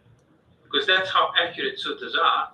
But the reason why one is not able to understand it to the point of developing the right view is because of your own wrong views and wrong assumptions. So wrong assumption about consciousness, about the 5 aggregates, about everything that you read in the suttas.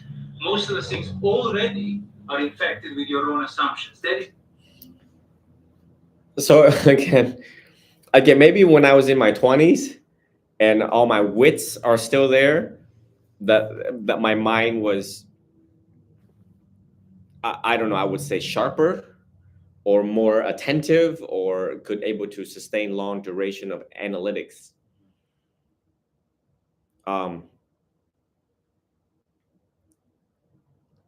Again, these guys are probably for the very more analytical students, the ones that ask the questions like to Bhikkhu Bodhi.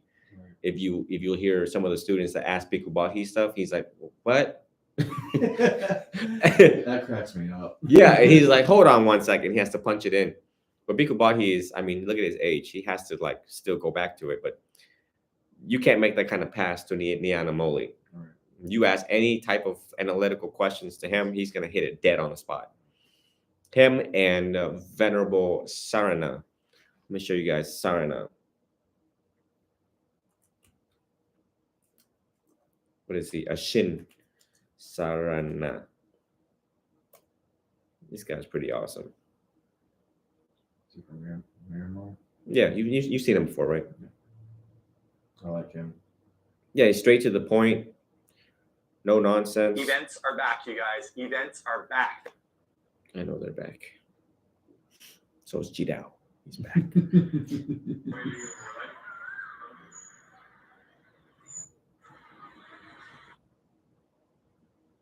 Got religions for 8 years in that school. Okay. Yeah. And interestingly, it was the Catholic high school where I. You guys know him, huh? Okay. I listen to him when I wait for her to pick her up for more. Okay. Kind of shorter videos, so I get to her. Yeah. I think he's been a teacher for only 4 or 5 years or something like that. But I would give these guys credits that they're very, and there's monks out there that remembers all the teachings. They can recite it with Pali. I'm not one of them. I'm like Bhikkhu Bodhi in a 35-year-old body. I'm like, what? Hold on one second. Have to punch it in. Obviously, their capacity and brain is set up differently than mine. than mine and all of the teachers that I went through. And again, like I said, once you progress along the path, you become more simpler. So, I mean, two things you can postulate. Number one, these guys are very near sainthood or saints themselves, to the point where they're like librarians of the whole teachings. I mean, if they're like librarians of the whole teaching, there's no way they can go south with sensual lust, desire, anger, all these things, because we know that those things were fueled by ignorance. And obviously these guys have demonstrated that they're not ignorant. you don't get what I'm saying? And then the other thing is, one could say, well, they're more academic, but they probably lack practice.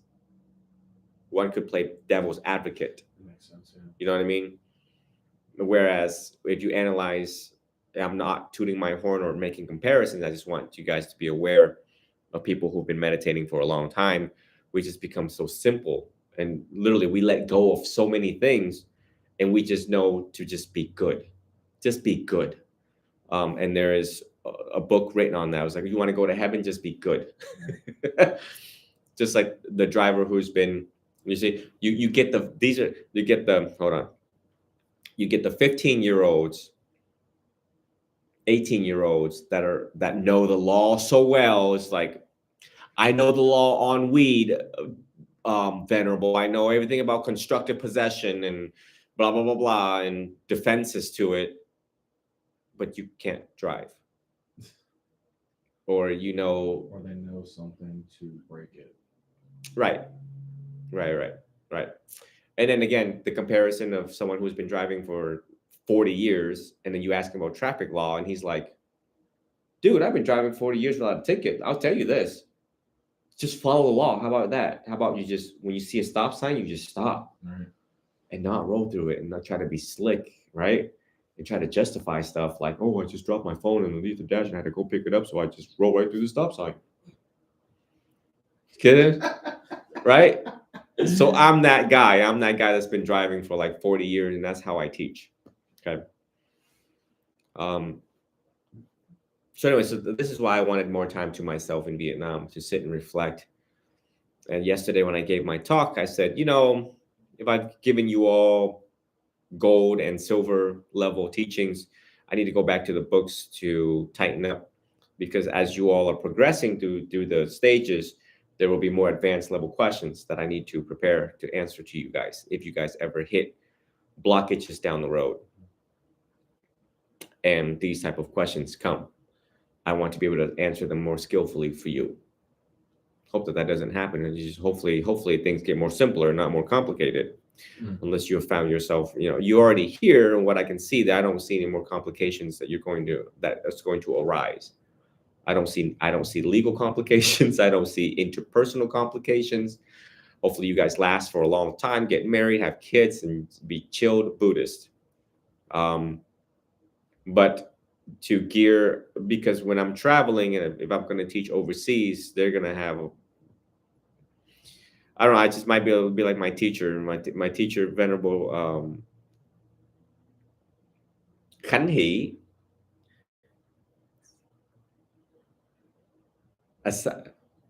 What's his Pali name? Asagami?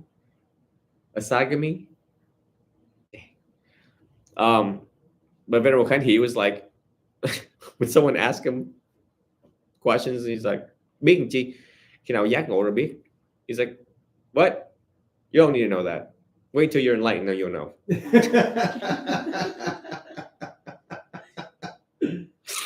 Let me show you my teacher, one of my teacher in California. I share the same room with him, so oof.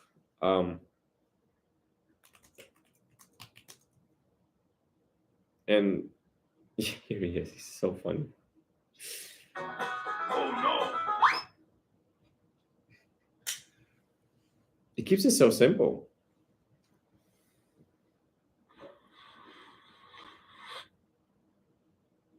Kính xin quy Phật là 45 năm. Không biết tại sao mà bây giờ ngày xưa nó ăn uống không được, mà về sau này sao mà nó uống ngon lắm. ở trong nhà mà tiệc tùng là gì cũng giao cho nó nấu hết. Thành ra con người ta nó có thể thay đổi tùy theo nghiệp của kiếp trước vào. And bless his heart, that he's again very mindful and stuff like that. But yeah, he returns back to the base. I mean, you have to demonstrate to him that you know these basics before moving on. Yeah. And what happened is you if you choose him as your teacher or choose any teacher, they'll start measuring you. We're not going to jump to master's degree level until we screen you that you have in fact competent in your bachelor's program. Okay, we're not going to get to first year freshman college until we were sure that you are good with all of the stuff in high school that you've got. So don't get ahead of yourselves. But any questions so far about the stages of enlightenment, hindrances? Oh, I need to go back to the. All right. So attachment to meditative absorption, that's that. Formless absorptions, that's another can of worms there. Conceit, restlessness, ignorance. Conceit is me, my, I think I'm bad. I think I'm an arahant kind of deal. That kind of self-involvement. Restlessness. Okay. And again, number 10, ignorance.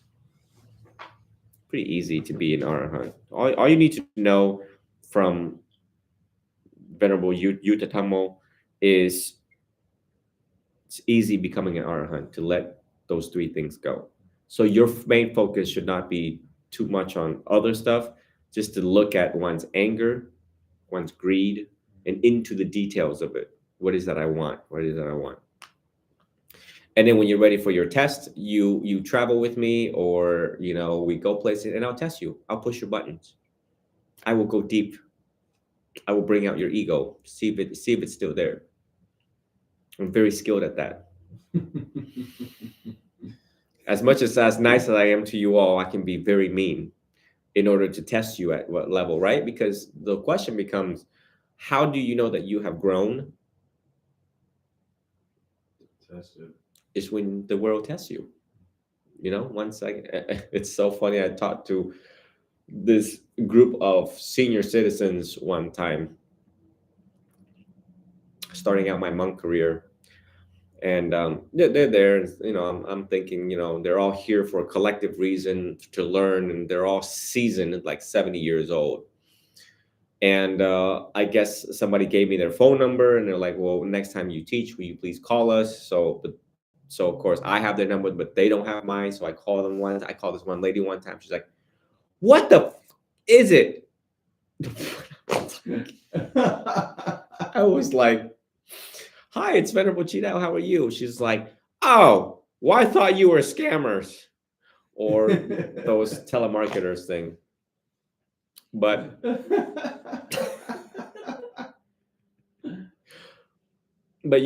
so in life, these things happen where the world will test you.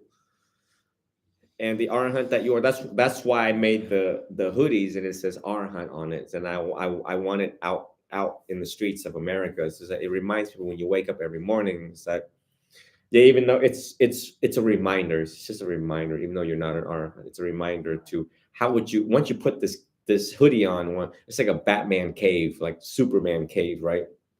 Shirt. It's like, well, how would you deal with the world right now? It's no different than people wearing a cross. And it's just like, well, what would Jesus want you to do in this moment? You're going to turn the other cheek, or you're going to pull your 38. You got two choices,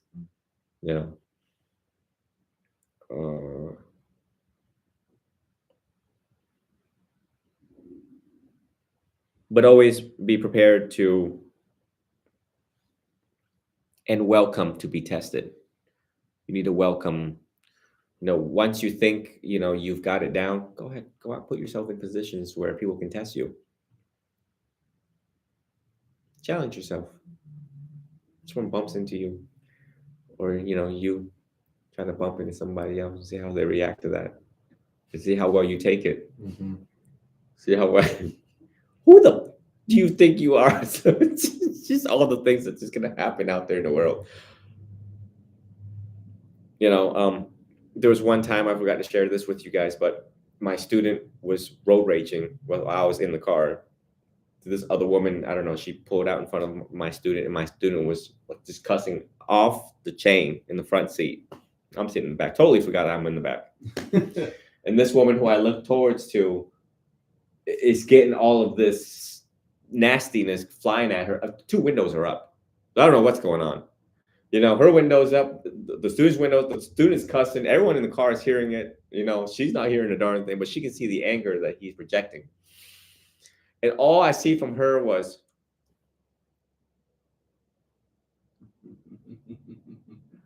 and I look back at the student, and the student was like,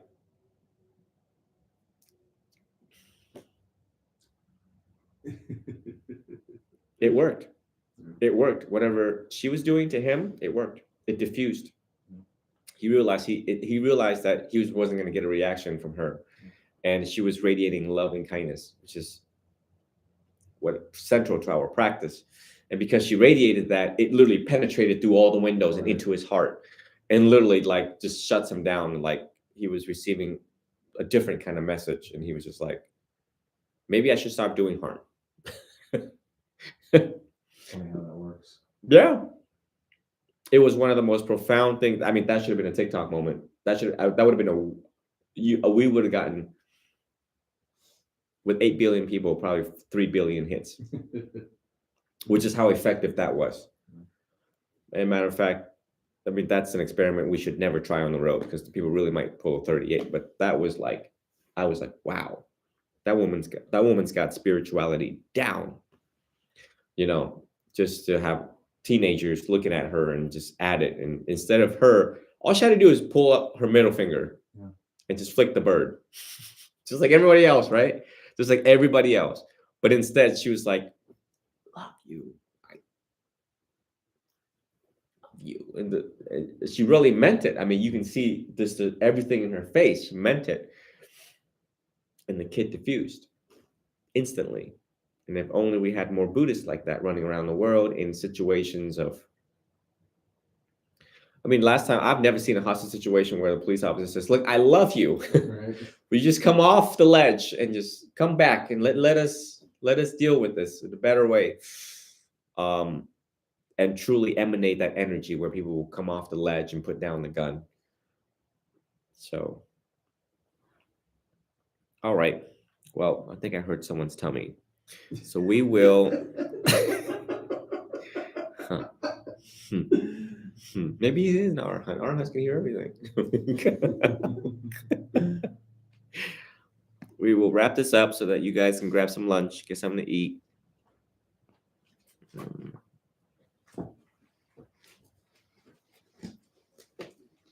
No questions on the Mahasatipatthana, right? The 4 foundations of mindfulness. No, as just everything, the more you dive into it, you start to see the repetitive. Not that it's a bad thing. You see the repetitiveness of it, and it really kind of hits a hammer on it.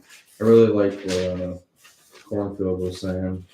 And one of the things he had mentioned, not to find it in my notes. And I think that's why Yuta Tamo taught the way that he does, the noting technique. He skips. He doesn't skip, but he just tells people, look, sit straight. And if you have pain, just repeat yourself, pain, and to see it for what it is, and do not make it personal. He literally summarized 84,000 teachings into 2 sentences. But when I was younger, when I started studying, I was like, are you kidding me? Are you kidding me? We think you are a saint. And how does a saint just teach with 2 sentences? I don't understand it one bit. Like, we were frustrated. We young monks were like, what? We look at each other, we're like, are you kidding me? He studied for how long? And this is all we get is 2 sentences? What the hell? But then as we progressed later in life within the ardent practice, I realized, and then now you see clearly, right? That you don't necessarily need to go through the 4 foundations, challenging that in your head. This mindfulness of the posture is 1, mindfulness of the breath is 2nd, and just let it flow. And only if you have obstructions, and to take notes, and we'll deal with those obstructions as they come. Right. But the main goal of vipassana is to see the true nature of reality. That sums the whole thing up. That's it. So easy. Dude, that's every week, everything I look up and then come in, I'm like, I did this and I did this. And I'm like, yeah, I got so much knowledge. I got this book I'm gonna start reading, and then I'm like, you know what? And you say one sentence, and it's like, but it's necessary. Barnes and Noble 30-day money back guarantee. Oh, definitely. No, you need to read that book. Yeah. You need to read it, and you need to read more. You have to make you need to understand the different languages of different authors to form a conclusion that this is the big great picture of the Four Noble Truth. That's very important. I've realized with you instructing to get different sources, hearing the different, constructing the different sentences, formulating it's the same teachings presented in a different way, and you hear it, and it's like, oh, okay, well that now makes sense from what I was just reading, where I'm like, I understand the words, but it doesn't penetrate until you read it a couple times and maybe hear it a certain way. Right. So I think it's right. And then of course I give real life examples, so it makes it memorable, so that but again, I've already went through, just the amount of books that I have, just making the comparisons across what are they trying to say and what are the commonalities of what they're trying to say and what is the text. That I've already made my comparisons in order to give you all the most plain English as possible. But you must see it for yourself. And that's why you have the book. You must investigate it for yourself and be convinced. Every sentence you read, even though it's the same thing or similarly, reinforces that conviction. And it is the battling of the doubt, of the hindrance, the doubt of the teachings. From now on throughout your whole life, you're going to hear all sorts of mixed messages within Buddhism. Buddhism, just imagine all the attacks in Buddhism. Okay. You're going to hear mixed messages about the Buddhism, mixed messages about even your own teacher. Everything designed to draw you away from me and the Dhamma. You might get a kick out of this. I was talking to a customer on the phone at work, and she's like, do you know Jesus? And I'm like, yeah, of course I know Jesus. Jesus is great. Blah, blah, blah. She's going to talk about theology, or some people do, especially in Christian faith, I've noticed. And I just entertain it, kindly and peacefully, and just let them speak and listen to them wholeheartedly. And I'm like, yeah. She goes, do you go to church? And I'm like, I'm a practicing Buddhist. I go to, and I explained what I do. And she goes, wow, did the Buddha die for your sins? And I'm like, no, he paved the way for us to escape. So I was explaining, she's like, well, trying to argue with me. And I was just very kindly, and it was really a lot of fun to have this type of conversation with actual love, Right. And by the end of the conversation, she goes, I'm going to pray for you. You're such a sweet young boy. You don't deserve to go to hell, or you don't deserve to rot in hell. And I'm like, well, thank you. I appreciate your prayers. Thank you. Pray for my happiness. Thanks. I cracked up. She had her ways of trying to pull you towards that with the slickness of. It was so funny to me. It cracked me up. And it's like talking about practicing those moments where people are trying to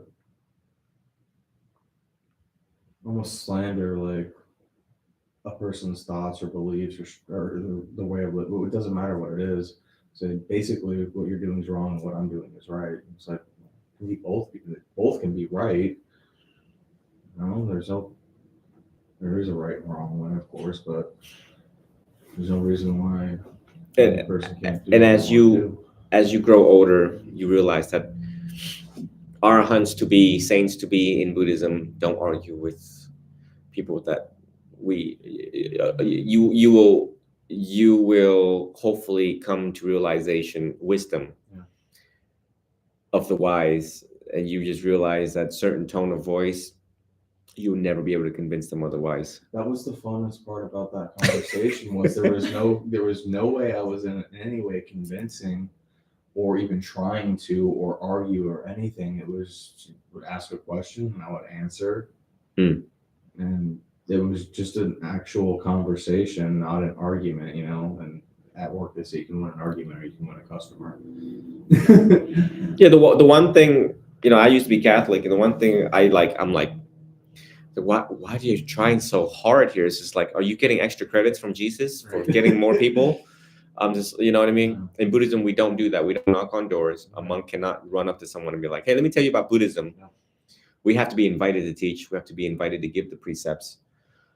And it's like they actually draw people away from Christianity, something that, and of course, this past Christmas, I try to merge the two together so that everyone can just have a common grounds there. But when they do that, and they don't know how to do it skillfully, it chases people away because people can see that, well, you're a pretty toxic Christian, and I obviously don't want to join that group of toxic Christians like you are right now. A Buddhist inspired people by and through their own peace. We choose the right time to come in nice and compassionately and understanding, and if they want to learn more, then they will ask us. They will ask us, well, what is it about you that you're so calm and collective? Can you tell me your secret? We don't sit there and be like, let me tell you about the Four Noble Truth, kid. Yeah. There's suffering and we're all gonna die. Yeah. So be at peace with it. No, it's fun though. It was a nice conversation to have because it was, like you said, it was inviting. She was asking questions and I was answering her questions, and she started off with one thought process and I guess ended with the same thought process but with a different attitude, which is enjoyable to be able to. Being a priest is a very tough thing in modern day now, because like Venerable Cardinal Worlds gets on the plane and people are like, oh, you're with that church thing. We get something just have at it on the plane. It's like, is Jesus born again, or Jesus is risen? Like they ask him all sorts of questions, and I'm just like, I can't be a cardinal. I cannot be a priest. I would have to take my collar off and just undercover mode 007. Right. Because I don't even know what to do. Because it's a Christian challenging a priest. Have you met Jesus before? It's just the things that they say. So anyways, so when you guys took notes earlier about the lower fetters and the higher fetters, I just want you guys to just kind of just glance at that real quick. Lower is undesirable, and then higher is the desirable realms. And you can see it gets all bar graph, line graph, all this other stuff. So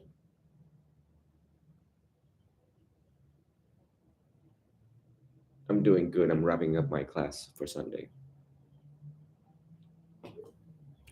Anyways, it's the same thing we've been repeating. Yeah. But now you just see it in a more drawn form right there. And then this is just to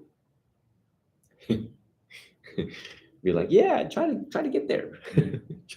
But don't attach onto any of this. So this is on. Don't attach onto this. Yeah, a lot of people do. A lot of people, God, I get so many questions on Arahant, and they get really all in there. Calm down. So the 4 stages of awakening, yeah, you'll get there. Don't worry. Don't cling on to it for so long. Okay, we're gonna wrap it up. Right? No questions, right? Should we continue looking into the 4 foundations of mindfulness?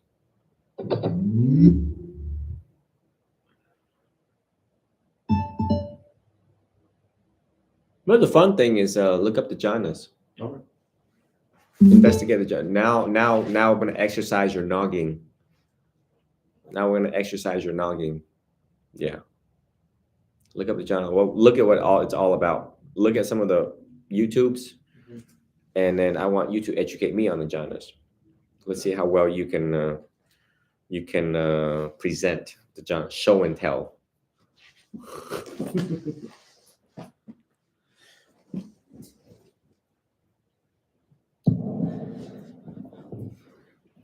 Yattha varivaha pura paripurenti sakaran evame varito dinam petanaro pakapati ichitang hatitang tamhang kipamel samejatu sape puretu sankapachanto panyaraso yatha manicho teraso yatha sapi diyo avivajantu saparo agoa vinasatu mate afawan tuantarayo suki di hayiko bawa abiwan Tanasi lesani chan bhuta pachani no chata ro thamma watandi ayuwano sokhang palang bhavatu sapa mangalang rakantu sapati vada sapa bhutandu pawen sarasoti bhavantu te bhavatu sapa mangalang rakantu sapati vada sapa thammaru pawen sarasoti bhavantu te bhavatu sapa mangalang rakantu sapati vada sapa sanghantu pawen sarasoti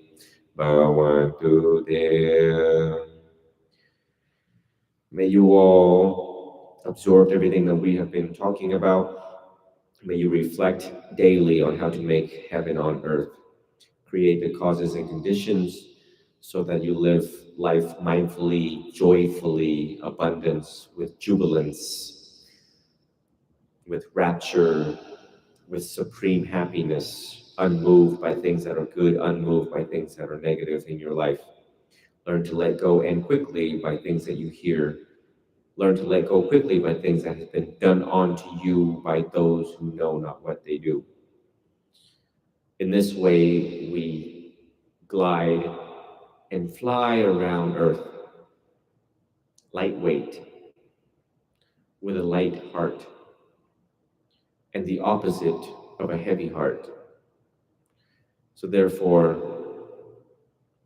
live life here, create heaven here on earth. It's something to be reflected upon daily amongst the world that is ever changing, the unkindness, things that draw you away from peace. Bring peace to the people and bring peace to yourself. May you realize the light of your own true nature. May you see that all of you are pre-saints. May you see your intelligence and wisdom. May you see what you have to offer to the world. The work you've done onto yourself becomes a gift to the whole world. May you be well, be happy, be free from mental suffering. May you all be healed and be a complete source of healing for other people. Sadhu, sadhu, sadhu. Sadhu, sadhu, sadhu.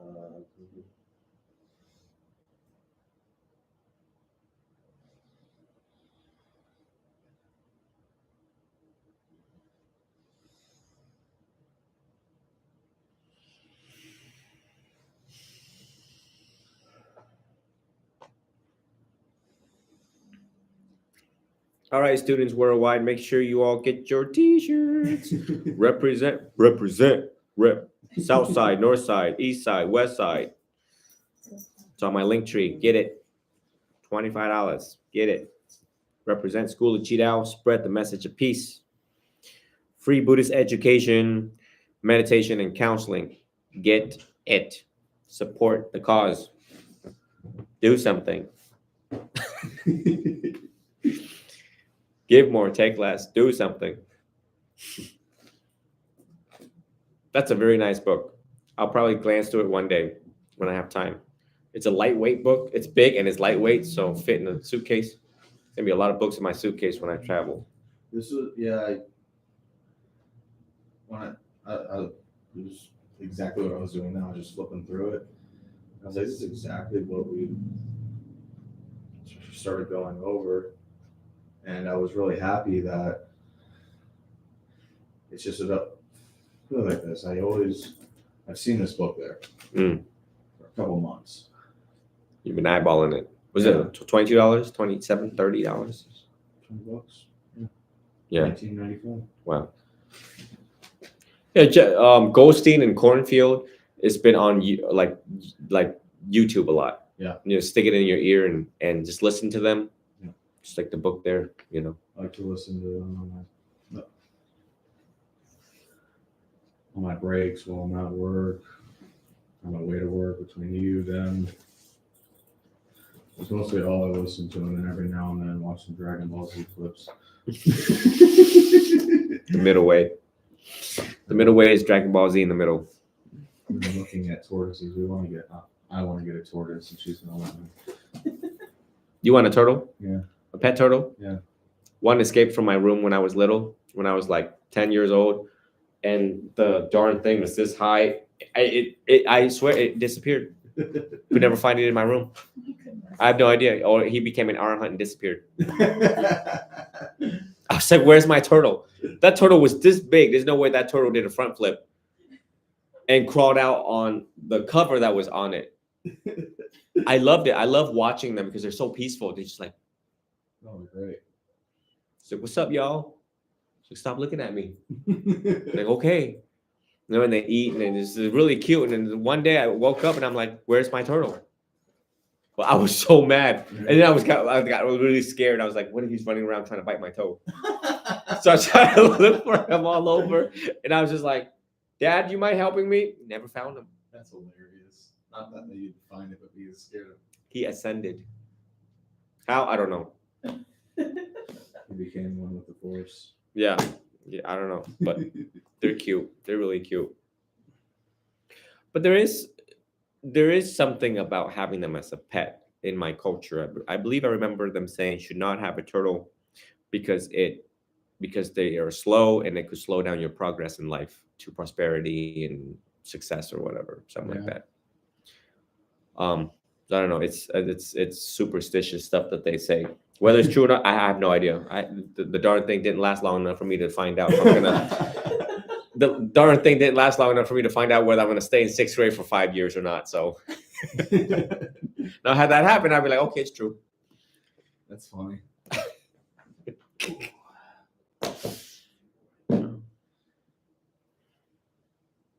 Okay, awesome. All right. So yeah, test the shirts, and if there's any issues with the shirts, let me know.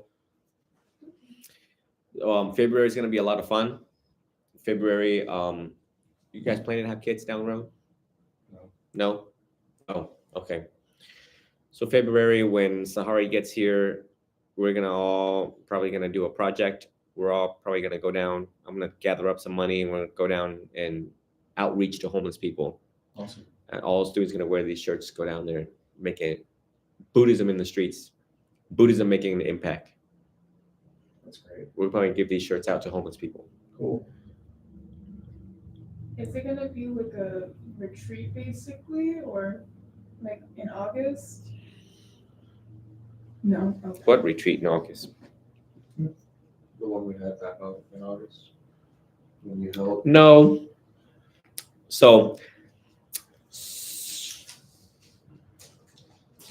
there's 3 kids and Sahari's coming down. Maybe Sahari bring her husband. But Sahari bring her husband. It'll be it's a checkup on everybody. So and part of this, and because we have these T-shirts, I might as well do the best I can with the exposure and visibility of that, and get the homeless people to start talking. That they all talk. They all know each other. Trust me, one homeless guy knows 10 other homeless guys. So you give one the T-shirt and you listen to his story for a little bit. He's gonna tell 10 other people, and pretty soon, And I have a particular love for homeless people because they all have a story to them. Veterans and stuff like that, they all have a story to them, and they're so smart and intelligent. People look down on them, and we should not do that. We should bring them towards the monastery. We should bring them towards the monkhood. Because we're also, I am too homeless. Technically, I'm a homeless beggar, just like the rest of them. So, if my monastery come to fruition, my meditation center there's going to be a little side dedicated for homeless people, and it works out. Think about it. They're already homeless. You ordain them in robes. They're back to being homeless again, but they're spreading the message of peace, love, and acceptance throughout the whole city. They're walking, talking icons, monastic saints. Monastic icons of saints to be. literally running around down while people are shooting each other, and they're like, and the homeless guy's like, "Come here, kid, come here. You haven't heard of the First Noble Truth?" And again, now you have people running around in red, orange, and gold, and they're spreading the message of peace. So we can do that for them, and they can do that for us in Buddhism. Then to achieve enlightenment, they too just good karma and just the benefits of. I just think it's gonna work out. Makes sense. Shoot, I just might just go down there and just ordain them. Just be like, "You want to be ordained? I can ordain you right now." Just ordain them. I should. That's the start. If I can't start big or have fundings for it, I'll bring my retired robes down there and just ordain them. Be like, "You promised me you would never pick up a gun. You promised me you won't give police a hard time. You promised me you'll keep these precepts. I'll make you a monk." I say this with love. I think the hardest would be to abstain from intoxicating substances for a large group of the homeless community in the St. Petersburg area. Yeah, I probably have to get to know them for a little bit, but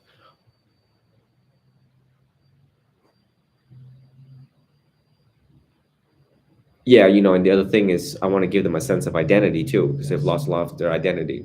The fact that once you are ordained, you are venerable. They're like, "Whoa, that's a big title, dude." Well, you need to live up to it. You need to be worthy of veneration and not hold this liquor anymore. Because if kids see you do this, they're going to do it too. They're going to be like, "Oh, look, there's a monk doing this, so I'm going to do it too." Back in my day when I lived on 41st Ave, there was a temple right near my house. And they were smoking cigarettes, a whole group of them, just all in orange, walking down the street. And I was just like, I'm done. I was like, I'm dead. I was like, I can't. Obviously, they had a hard time adjusting to American life. It had to be. A group of them just, they had smoke bigger than vapes. Walking they would just walk the neighborhood. They're Theravadins. I think they just got a little too relaxed coming here in America. And stress. Yeah. I just don't know what was happening. I started losing a lot of faith. I was just like, it's just my eyeball. It was like, "Dad, what's going on? Is the world coming to an end? Is it Revelations?" Yeah. Right.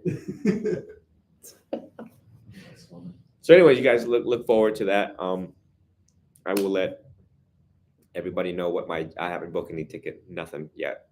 Nothing so far yet. I just want to get this. I guess you can call it a retreat, yeah. But Sahari and all of them is going to only be down here for like 4 days.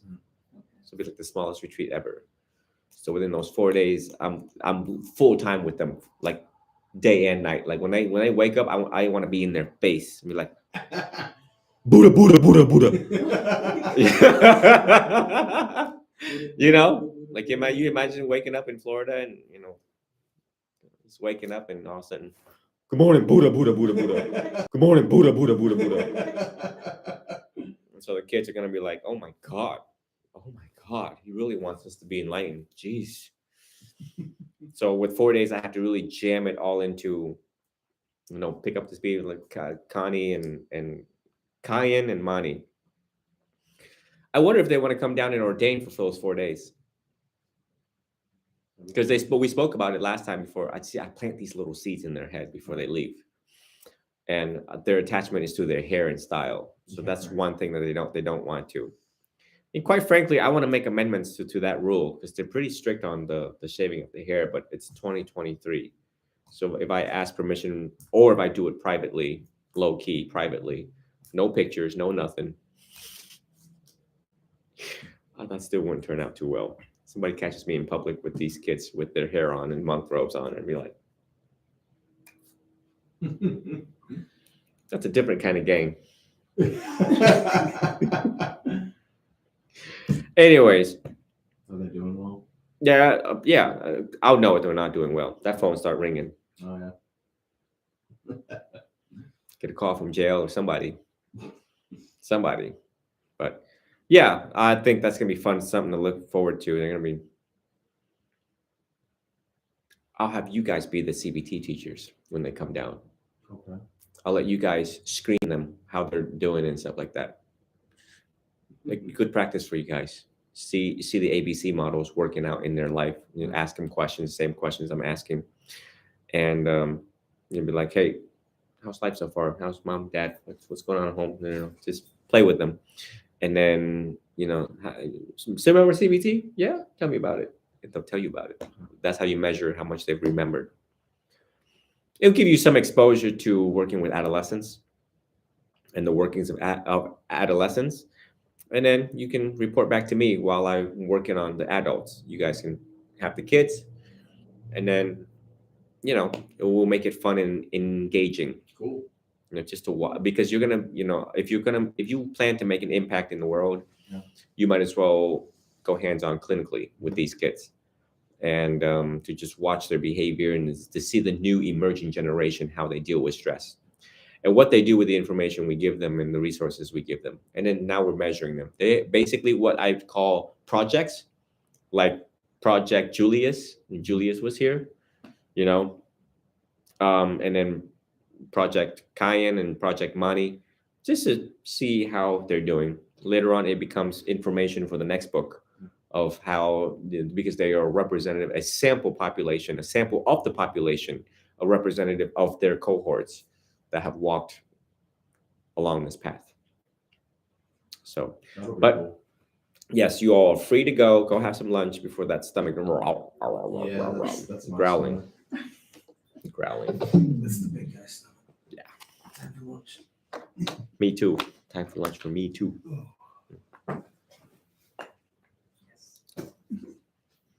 I'm a hungry one. Trust me, every time you see an insurer next to me, that means I was enjoying the bed a little too long in this very cold weather. Oh goodness, that was just. I only have one pair of jeans and I wear them for work, and I have one pair of shorts, so Oh, I see. I wash them all the time. I don't really. Minimalist, huh? I enjoy having certain items of clothing like shirts and designs and stuff because I like the art of it. Like this one is really cool. But yeah, it comes to pants and jeans. I do laundry every 2. Huh? You're always ripping. No, I rip them and then I get another one. That's when he gets the new one. Yeah, I do laundry every couple days, so that's a good life. That's a happy life when if all the clothes are folded and nice and neat and no one's doing them, that means somebody's dead. right. That means a messy room is a happy room. So hey, you guys have a good weekend, okay? See you guys next Sunday.